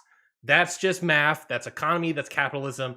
That is how this company is surviving right now. Is its television ratings? They need to have good ratings. They can't take away their bigger rating spots to put in other stuff that typically gets less ratings just because less people are watching it because people are flipping their channels. So if you're gonna fucking watch this stuff, then you have to watch this stuff, and you can't complain it being bad and having bad ratings when no one's watching it. Anyways, Yeah. yeah, I think you're completely right. I think consistent booking and a consistent pathway is what's needed. In 2 weeks, the TBS title picture has had consistent, solid booking. That's all I asked for. Mm-hmm. Right? Mm-hmm. We went from Mercedes and Kiera Hogan to moving on to Chris versus Mercedes, Which even and now we're going. a week before that, there was like a Chris Statlander has been defending her titles Yeah, on yeah, Collision she stuff. has. But like even like a story of the Mercedes, like Martinez. Now next week it's going to be Chris and Willow versus Martinez and Diamante. See, they're now using different people. Mm-hmm. That was part of my problem. Is that it was just the same. It was outcasts, beating some person. Yep. And then, Britt and Jamie make the save, and then we rinse and repeat. And that's where it got bad. Because at one point, people were excited about the outcasts. Yeah. And then just rinse and repeat. Consistency. Movement in storytelling, I'm in. I think Collision with the TBS stuff, good. Yes. Good. Just do that. That's all I'm looking for. Mm-hmm. That's all I'm looking for. I'll sit here and praise Chris Statlander and Mercedes Martinez for the next 20 minutes if you want me to. And what helps with that, with the Collision and having all the TBS title, is that you can put the TBS title on Collision and have consistent and week to week storytelling. Because if you're only going to do one women's match, because you don't want to take ratings, the possibility of higher ratings in other spots. If you're only going to do one women's match, because you also have to have one. If you just have it on Collision with the TBS title, it's consistent week to week storytelling. The women's title, AEW women's title, can be on Dynamite and have consistent week to week television. And then Rampage, you can do these other matches to kind of build up to various things, like Sheeta building up for the title contender, and Jay getting a win on Rampage such that she can challenge the title on Dynamite. They can have all these other things happen on Rampage. It's working out. They've got a system coming together now. But yeah, I think it's gotten better. I truly think the AEW women's division has gotten better. There's been a lot of attempts to make it better, and I think having another TV show of Collision ultimately is going to make the women's division better. The problem is that people need to watch this stuff, and if you're going to complain about it on Twitter, you have to watch it. Yes. You cannot do both. What? Is that right? If you're going to complain, you have to be watching this stuff. There's levels to it. And you can also be critical about things. Agreed. Like I can't there is people out there that's like it's women's wrestling. You have to like it. Like no. I watch great wrestling that features the best women in the world on a weekly basis. Yeah. I can be critical when I have to. I'm not going to name people because that's, again, dragging people down. I'm not doing that. but there's being I'm critical with every match I watch. That's just how it goes. I'm sitting here loving Chris and Mercedes for a reason. It was so good. Over delivered. People, it was like the second best, maybe best match in some other circles on Collision last night. Collision was good last night. It was a very solid show. But yeah, no, you're completely right. Like consistent week to week with storytelling, and I think of Collision now as a TV show, they are set up in a way to have more consistent week to week storytelling. No longer you're going to have like 1 week is TBS title with Jade, another week is Tony Storm, Jamie Hayter. I don't think you're going to have that. I think now it's like you can just separate the titles to different TV shows, and now you can just build those stories parallel to each other. Yeah. Well, let me light up the G1, please. What's that? You want to light up the G1? Light up the G1. You want to talk about Kyrie or Stardom? Oh, yeah. Let's talk about Kyrie, I guess. Yeah, we're at the 2 hour mark, so we don't have a lot of time. I need to light up the G1. I will not end this show until I light then up the G1. Let's talk about Kyrie, and we'll just talk about the G1 after that. We'll punt Stardom next Stardom. We'll just talk about next week. Megan Bain's losing. All right. Kyrie is, according to PW Insider, Kyrie Sane, formerly of Stardom, formerly of Saray Proto Show, is returning to WWE. Sort of not really coming out of nowhere. I think some people within the Joshi circle have sort of seen the writing on the wall with Kyrie. She was already kind of being in Stardom as sort of this weird outside person in a weird way. But according to PW Insider, they are reporting that Kyrie is returning to WWE. I just realized the PW Insider article has nothing on it, so I'm going to pull up the Observer to see if there's any other details. But Scotty, please give me your thoughts on Kyrie returning to WWE. She didn't get to end her time there correctly. It ended in a warehouse in Florida. It shouldn't come as too much of a shock. Like the initial Kyrie signed is like, oh, okay. But if you really sit back and think about it, it's not that surprising. Yeah. She has always been very respective of what they've done for her. You know, she continued to work for them here in Japan. They've always had a good relationship. Triple H has wanted her back since her 1 year Stardom contract was up. Yeah. You know, she's been a free agent for months now. When I heard free agent, she continued to work because to me it was she wants to just do some more in Japan, which she has. And I always saw there was going to be more. But ultimately, Triple H coming back into power, you know, he obviously liked her a lot. Like, it's not shocking. It's just not. And ultimately, there's two ways to look at it. There's the way of looking at it of good for Kyrie. You know, she gets to go finish her run correctly. And make a lot more money, probably. Oh, I'm sure she's going to make plenty of money. Though she probably doesn't even need it. I'm sure she does pretty well for herself already. She owns a gym in Japan. So I'm wondering what ultimately she does. I can see this being a 1 year deal. Come back, finish up correctly, and then, you know, she can ride off into the sunset all she wants. Like, that's ultimately what it could be. It could be a 2 year deal. Whatever it is, it's good for her. Now, on the other hand, there is a letdown in ultimately her return to Stardom.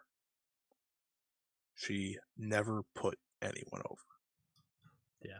We talked about it at the time. Yeah. The only person she put over was Mercedes Moné. Yeah. That's the letdown. There was a lot left to do. But also Stardom's not going to hurt without her. She was barely around to begin with. Even since she came back, she was barely around to begin with. The Kyrie-verse. Like, the All-Star Grand Queendom, it didn't happen because Kyrie was around. She was in a trios match. Yeah. They'll be fine. Yes. You know, like, that's the thing. They'll be fine. We just missed out on a lot of great match possibilities. We missed out on Julia and Kyrie. We missed out on, you know, another match between Julia and Utami, Julia and Tam. Like, that's what we missed out on. So that's the shame of it. But in the end, like, I wasn't upset, you know? Like, I wasn't like, "Oh man." It's like, good for her. Yeah, my feeling on it is like it was nice while it lasted. You Yeah, know, it was like, it oh, yeah, fun. it was nice it happened. Some pretty good matches. Yeah, there was good matches in there. You know, she's felt like a star. Mm-hmm. She can go back, have a She match with Theo, you know. she certainly helped Stardom. I don't think she hurt them, and I don't think they're gonna No, miss her. no, she didn't hurt them. She's not. They're gonna miss her. I think I think she helped them for sure. Yeah, I mean, she did a lot of good things. Good for her. Yeah. We got Mercedes Moné now. What her one Mercedes Moné appearance was enough. We can all certainly agree that Mercedes Moné is probably the white whale, the Moby Dick for Triple H right now. I'm sure he's trying. Yeah. Yeah. Kyrie coming back. To I would say Mercedes was going back if they didn't just set up this big Julia thing, but they did. So. Yes. Kyrie, according to the Wrestling Observer, Dave suspects that she will probably come back in November. She has like a press conference, I think today. Tomorrow, today in Japan, tomorrow. Yeah. Here. So we'll hear formally. She appeared at the All Japan show today to announce another match. Yeah, so she has in September. Presumably, she's going to finish out her Japanese bookings that she is still making, and then she will head back to WWE. That is the proposed, and Dave is suspecting like November time. So I will guess that she'll probably come back really like the Royal Rumble or something. And then, maybe we get a Royal Rumble win out of Kyrie, and then the WrestleMania match is Kyrie versus Io Sky. See, to me, that'd be worth it. That's pretty good. I would have to say that's pretty good. Like, doing Io and Kyrie, like, if that's the big thing out of all this, cool. 100% worth it to me. Sounds good to me, baby. And I said this after the Saria's main event, how Sari was much more a star than Kyrie in that match. Mm-hmm. And I meant that at the time. And then this happens. I was like, oh, makes sense. I talked to Alex. He's like, yeah, Kyrie showed up by Sari and said, I gotta go back.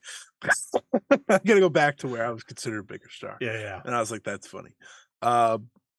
It's just so it's just not like the initial feeling was like, damn it. Now I'm just like, good for her. Yeah. Like it's good for her. I rather them take someone that they had than someone new. Yes, that makes sense. I would rather have them take Kyrie than like Julia. Right. I would. That would crush me. I'd be like, no, you can't. You can't, because so many like people that are at the top of their game now in Stardom, they wouldn't beat that anymore. Yes. Julia specifically.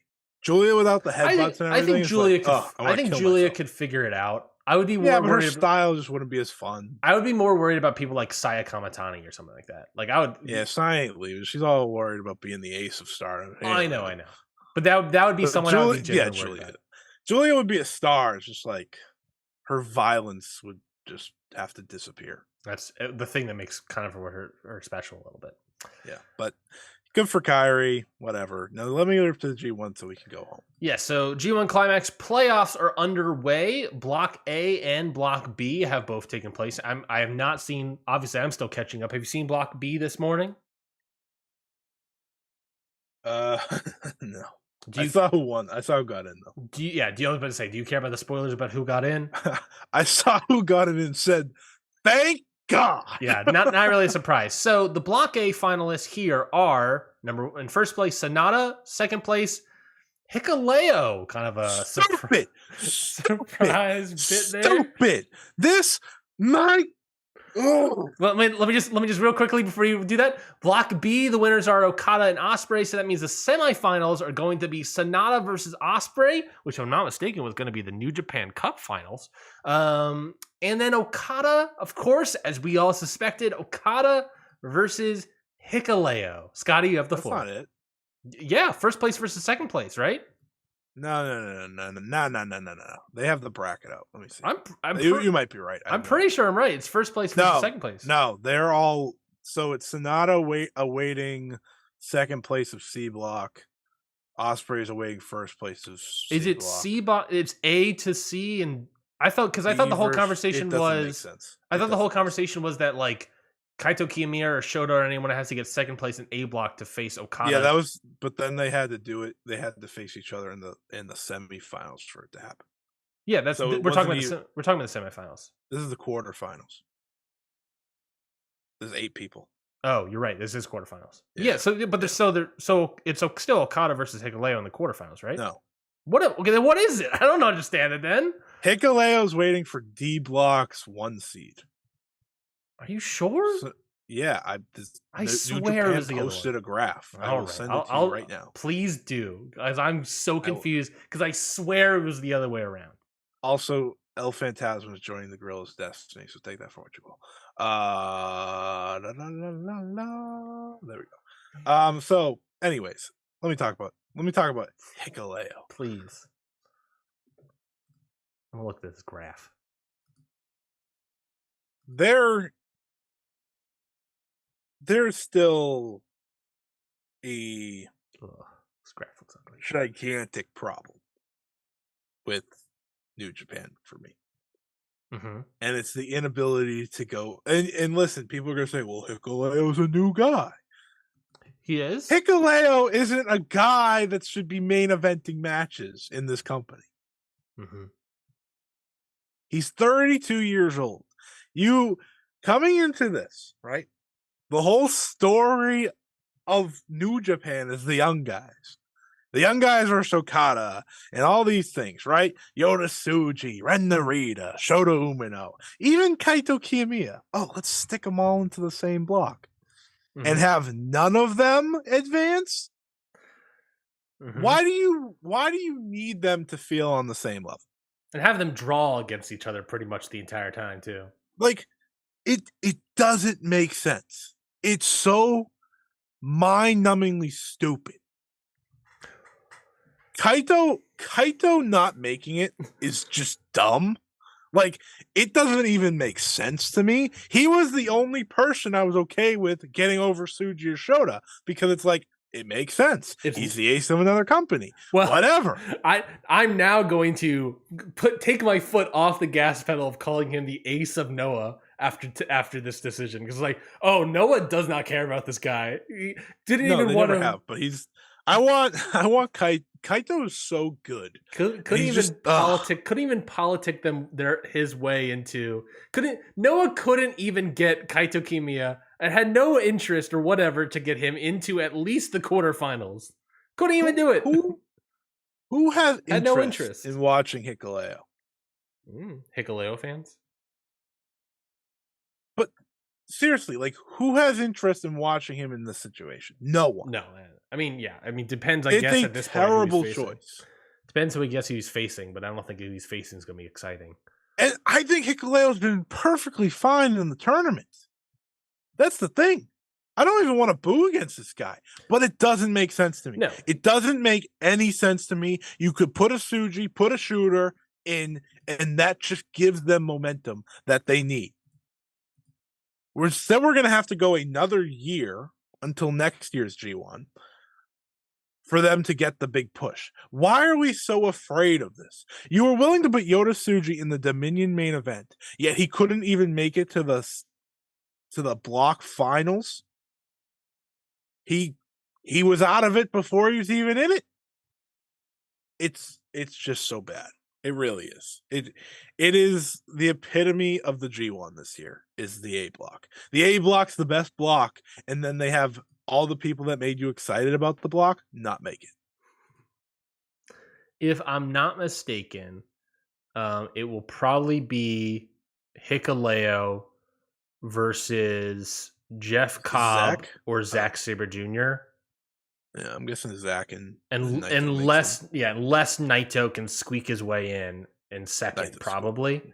Naito squeak his way. So yeah, either it'd be he'll be against the first person. So at this point, Naito would probably squeak his way into second, In which case, first will either be Cobb or Saber versus Hikuleo. So it'd be Naito and Okada? Probably. Yeah.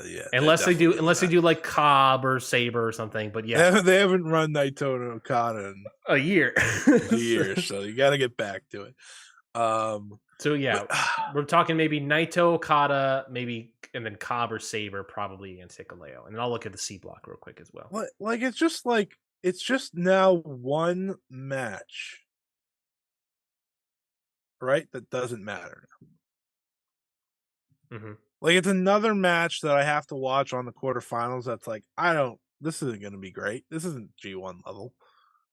Mm-hmm. No offense to Hikuleo. Again, he's been fine. But, like, Gato's inability to push new guys fully kills me. Oh, yeah, let's go all in with David Finlay. But no, not Shooter, not Suji. I just wanted one of the three to make it. So I'll say the C block stuff real quick before I give my thoughts on the whole thing. C block, leader of the blocks are Evil and David Finlay. Shingo is probably not going to make it. Eddie's not going to make it. It's probably going to be Evil and Finlay. It's going to be David Finlay and Shingo. Yeah. Unless Shingo squeaks his way in. Shingo's facing Evil. Correct. But at that point, Shingo will have 7 points. Eddie Kingston would have to lose. Who is he facing? Isn't he already at 7? According to Chris Samsa, what I'm reading, he's at 6. Let me look at Chris Charlton, only because Chris Samsa hasn't. Oh, I think this is not updated. This is his. Yeah. He hasn't tweeted in a while. That's why. I'm looking at his August 2nd. He hasn't updated Night 11 elimination statement. So Eddie Kingston, did he lose to or beat Tama Tonga? If he beat Tama Tonga, all right. Here we go. Here we go. I got it right here. Yeah. Updated. It's Finlay at 8, Evil at 8, Eddie at 8, Tama and Shingo at 7. All right. So kind of all up in the air. I mean, looking at the things of Sonata and Ospreay as first and second things, Sonata against the second place person, Ospreay versus the first place person. You know what? I think, Sonata Shingo sounds cool. Even Sonata Evil is interesting, but Sonata Shingo sounds cool for me. And then I'll say Will Ospreay versus David Finlay. I think Will Ospreay Shingo might be even better. But I'm looking fondly at that New Japan Cup match from a year or two ago that I love. So maybe we'll get that one. So the final night is Eddie versus Finlay, Shingo versus Evil, which I think Finlay's winning. Yeah, which would bring him to 10 and clinch. And Shingo versus Evil, with Shingo at what did you say? He's at 7 now, so he'd be at 9. And Evil would lose. So that'll get him in. So so then that would be Finlay versus Tama's fighting Hanare. Ooh, nothing. So there is that chance of him getting in. But yes, true. But he would have to beat 9, and he is at 7, so he could. But I think Hanare is probably going to beat him or something. Yeah. I don't know. Tama made it far enough last week. I don't need 2 Tonkins. No offense. I agree, but yeah, I think it'd be more interesting for David Finlay versus Will Ospreay, and then just because Shingo versus Will Ospreay would be a better match, but I think it would be more interesting to do Shingo versus Sonata. Confirmed Shingo versus Will Ospreay would be a better match. But I think in terms of interesting dynamics, Shingo versus Sonata, especially if we're continuing this idea of, especially if we're continuing the idea of Naito ultimately winning the G1, then Shingo versus Sonata would be way more interesting. I think they're going to run back Ospreay and Naito in the final. Yeah, I mean, even that. So even if those are the things we're talking about, right? We're talking Sonata Shingo, maybe Ospreay Finlay, maybe Okada. What did I say? Okada Naito, and then let's just say Hikuleo. I don't know, Cobb or something. I'll say Zach. Sure, that's fun. So we're talking maybe like Zach or Cobb beating Hikuleo, probably.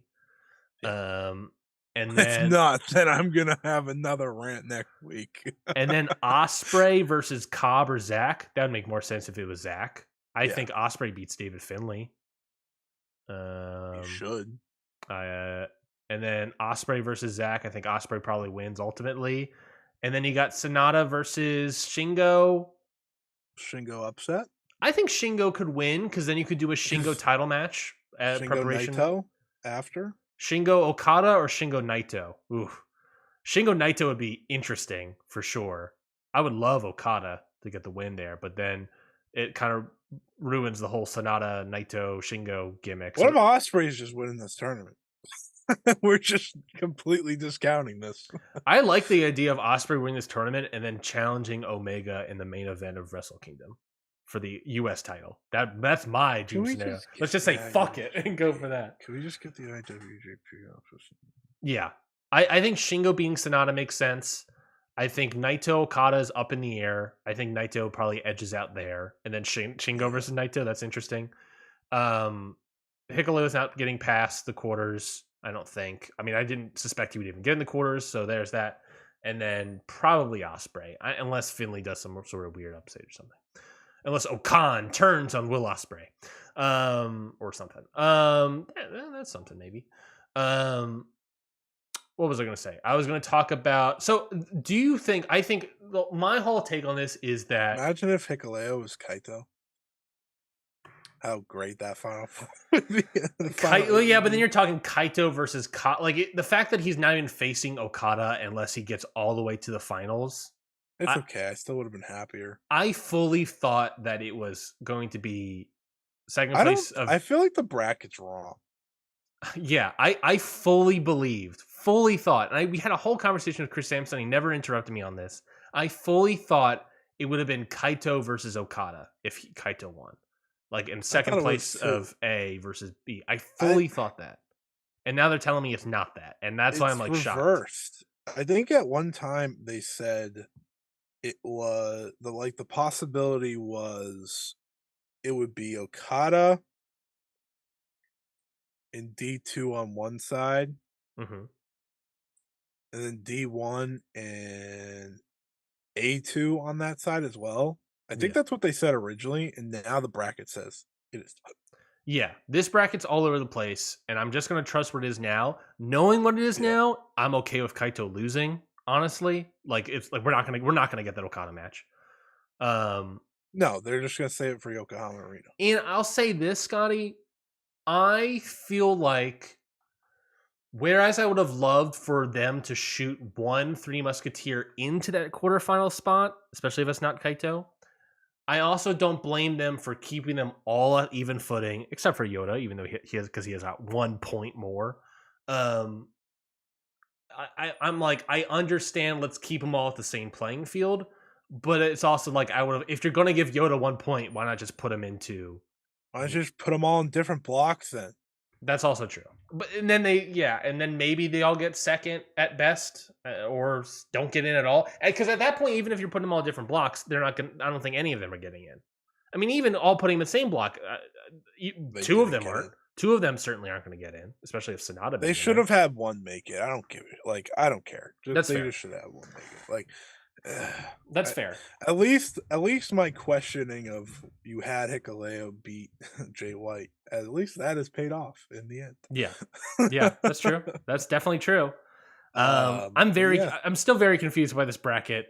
Please, someone in the comments or someone tell us: Are we wrong? Were we wrong this entire time in all of our previews? Were we wrong about these brackets? Is this a Bearstein Bears situation? Is this a am I Nelson Mandeling myself into this effect? Like, I fully thought it was the other way around. There would have been Kaito versus Okada, and now it's like, oh no, they're on opposite of the bracket. They have to win the whole thing. I'm shocked. I'm shocked by this result. I cannot believe it. Stunned, shocked. I swear to God, it was the other way. I swear to God, but maybe we're wrong, and I don't understand anything. I don't know anymore. I don't know. Who knows anymore? Who freaking knows anymore? Any other thoughts about all this? I mean, We'll be back next week when it's over, thank God. Yeah, so next week I want it to end. I just want it to end. Yeah, you've not been enjoying actually, the G1 Climax this year. Most of it's missable. Yeah. Is that fair? Yeah. You just watched the slugs of the tournament. Mm-hmm. Mm-hmm. Like, you just watched the absolute pits of it. Mm-hmm. You are fresh in this. Of watching I watched where Zack Sabre Jr. and Shane Haste were the best match. Yeah, what was that, night 10? It was the main event being Tanahashi and Goto. Yeah, that night sucked. It was rough. I think that was probably the night you watched when we talked about it last week. Yeah. That night stunk. But I'm excited about the next night. I don't even know what's on the next night. I read Osprey and ELP was good. I'll be the judge of that. Yeah. Yeah, I mean, I watched one match from yesterday. I'm still very behind. I don't think I'm as down of it as you are. I think I'm be caught up by next week, okay? Yeah, that's my plan. I told you yesterday, I was like, I was going to power through night 11 and night 10 took so much out of me that I was like, I can't. You're pretty close though. I'm close. I got night 11, night 12, which are 2 8 match cards, and then I got the finals. Have you considered just not watching Chase Owens? Like, why would I do that? Because you care for yourself? I'm a diamond miner or whatever his freaking thing is. I'm a crown jeweler or whatever. I think Diamond Mine's from NXT. Yeah, it is a diamond. That's what they should call it, fans. But for Chase Owens fans, we're called the crown jewelers or whatever. I don't know. I'm not a crown jeweler. I'll be back next week. No, I'm just an insane person that likes to watch everything. Yeah, I'm not. And I like New Japan, so it's like I'll watch all of it. And I don't necessarily think I like New Japan. I don't think Chase Owens has been the worst of the G1. Toriano's up there, Kenta's up there, or down Toriano there. doesn't count. Well, he counts to me, and he's the worst. Kenta Here's sucks. The thing. I don't watch either of them. I thought what was it? It was on night 10. I thought the Chase Owens match on night 10 was not too bad. It wasn't the worst match on that card. I don't think we could talk anymore. No, I know. Right. But yeah, next week we'll be back. Next week will be a Ring Post Radio Nights. For a little scheduling note, it's going to be a Ring Post Radio Nights. So that's going to come out later because next week, of course, is the G1 Climax Finals and the Stardom X Stardom in the morning. So Scotty's got a busy morning in terms of his other wrestling jobs. I want to make sure I watch the G1 too, so it was good timing. Yeah, and that's the other thing is we want to both make sure that we're watching the G1 Finals and covering that next week as well. We're going to talk about G1 Climax Finals. We'll talk about Stardom X Stardom as well. We'll talk about the N1 victory since that will have started and have a week of that. We'll preview the All-Star Junior Festival and the Stardom Midsummer Festival. No, we won't. And we'll also preview Impact New Japan Multiverse United 2. Holy shit, there is a lot of things happening. Isn't that Sunday night? That's Sunday night, is the 20th. So we'll preview that one for the next after that. Sure. Speaking of that week, we'll figure something out. I am getting married in November, folks. And so there'll be weekends where I'm just busy. So that 20th, that weekend where we typically would have a Ring Post Radio, going to try to figure it out. That's my bachelor's weekend, folks. So we're going to try to figure out when we can record. I'll be driving back from Virginia on Monday. So maybe I can make it back to record Monday night. But it is like a 6-hour drive. So I supposedly could do it at like 8 o'clock or something, but I will not have watched Multiverse United 2 or All-Star Junior Festival or Midsummer Festival, anything like that. But that's fine. I think that would be fine. But because at that point, that episode, we would be previewing All In. And of course, Impact Emergence. Holy hell, All In's that close. All In is very close. We only got a couple episodes until All In. So yeah, thank you everybody for listening to this week's episode. Scotty, where can people find you? What are your plugs? And what is your match of the week? You follow me at Scotty Wrestling on Twitter, X, whatever the fuck you want to call it. It's still twitter.com on my computer. So Same. It's Twitter until that changes. It's so dumb. Though I did have Twitter like on my phone for the longest time, and then I updated all my apps, and I was like, God damn it, I forgot. Yeah. So that's fine. It's okay. It's okay. Check out my interview with Sari, the Sun God, over on Fightful.com. She was fantastic. Right before her big time Sariism show, which happens to include my match of the week, which was Sari and Kairi versus Arisa Nakajima and Takumi Roha. If you want to watch Sari just go to work, this is the match to do it. Is all that WWE rust gone? Oh yeah. Oh yeah.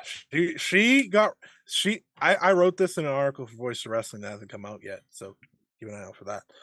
She's the first wrestler to come from WWE after a 2-year stay and get rid of the rust in her first match. Like, I watched her start the match with WWE rust, and by the end I thought, oh, she fought it all off by the end. Now it's gone. Now she's just Sari, and it's great. Thank God. She wasn't there long enough, like competing on TV or anything, I think, to have much rust. Thankfully. But she's like, her strikes are stiff. She's determined to bring back pretty much All Japan Women's Joshi. That is her goal. That is literally what she said in the interview I had with her. I was like, Jesus, okay, sounds good. She wants to bring back Zenjo, which is that's real. That's real right there. So we love Sari. Make sure to go watch Sariism. SariLive.com or wherever you get your pay-per-views. On Fight? Is it on Fight? It's not on Fight. So not wherever. You know what's crazy? I'll just say this before I'm done. Sari has such good streaming. And I was like, you use that WWE money correctly. She invested. She understands it. Yeah. That's good to hear. I am going to say follow us on social media at Ryan Knightsey, at Scott E Wrestling, the whole network at Count Out Pod. We're pretty much on. Oh, I have Stardom Road this week. Q&A. Yes. Listen to that. Yes, you have the Q&A on Stardom Road. We had a new episode of Ryan Hasn't Seen Anything on patreon.com/countoutpod. Timing. Great timing, because it was Rob Van Dam before he showed up on Dynamite. Rob Van Dam versus what's the other guy's name? I already forgot. I'm immediately blanking. I'm freaking out. Oh God. Rob Van Dam. Crodeck, whatever. Dan Croffett. This is Rob Van Dam versus Danny Croffett in All Japan. This is 1995, early Rob Van Dam, right before he goes to ECW. This, and I will not joke, folks, probably our favorite match we've ever seen, beyond maybe like Omega Okada or whatever, but like favorite match that neither of us has seen, and it blew us away. Watch it. It's so good. Danny Croffett, of course, Canada Express, a great Puro tag team, but just like Rob Van Dam, it's the end of his All Japan tour and before ECW, and he's got it, and you're like, oh, hot damn. And then go watch him on Dynamite on Wednesday, I guess. So watch that, patreon.com/countoutpod. Or don't. And then watch Rob Van Dam on Dynamite. Against your favorite wrestler. Hey, he throwing, as it turns out, Christian Cage's child in front of him as a shield, as he's running away, definitely bumped him up in my hierarchy of pillars. I'll say that much. But yeah, beyond that, other plugs. Patreon.com/countoutpod. Definitely go check that out. Got a lot of fun stuff in there. If you want more, I'm just gonna keep that plug going. If you want more G1 Climax stuff, Okada Shorts, our New Japan podcast on the network. They have been doing the G Wondering, which is their G1 audio for every night of the G1 Climax. So if you want to get their thoughts of the G1 Climax live as it's happening, then go check out G Wondering on Okada's Shorts podcast. My match of the week is going to be the Anything Goes match, the triple threat from Dynamite, Jon Moxley, Trent Beretta, and Penta El Cerro Miedo. I thought that was great. We gave it 4. That was a really great match. I love that ridiculous match too. The parking lot one? Yeah. I haven't seen that one yet, and I'm excited about It was watching great. I'm probably gonna watch that today. I thought it was better than the Anything Goes. I'm great excited because John Moxley is walking away with my Wrestler of the Year because he wrestles every week. He's been like Wrestler of the Year for quite a while now. John Moxley. Yeah. He just like, where's he on my I don't list? remember like when it all kicked into gear for him. Mm-hmm. There was like a moment where he just started wrestling like in all these incredible matches. Consistently great. Yeah. And like now he's wrestling every week. Next week it's Claudio and Moxley versus the Lucha Bros. It's like, all right. That should be great. That one up. Chalk that one up. And then he's incredible. He is a professional wrestler through and through. He is currently at 7 for me, right behind Bryan Danielson. So he is on the outskirts. I bet if I watch the Rampage match, he might bump up to. It was so good. Beat Danielson or something. If you did you like the first parking lot brawl? Yeah, that they did long ago. I thought it was great. I liked this one better, but that's because I like Mox better. That's fair. And Claudio better. That's fair. I'm excited for it. I'm very excited for it. I'm gonna probably watch that today. I bet it was. It's John Moxley. I bet it was. Anyways, bye. Yeah, that's it for this week's episode of Ring Post Radio. We'll be back next week for Ring Post Radio Nights, and we'll keep you posted about the week following. Until next week, we'll talk to y'all later. Bye.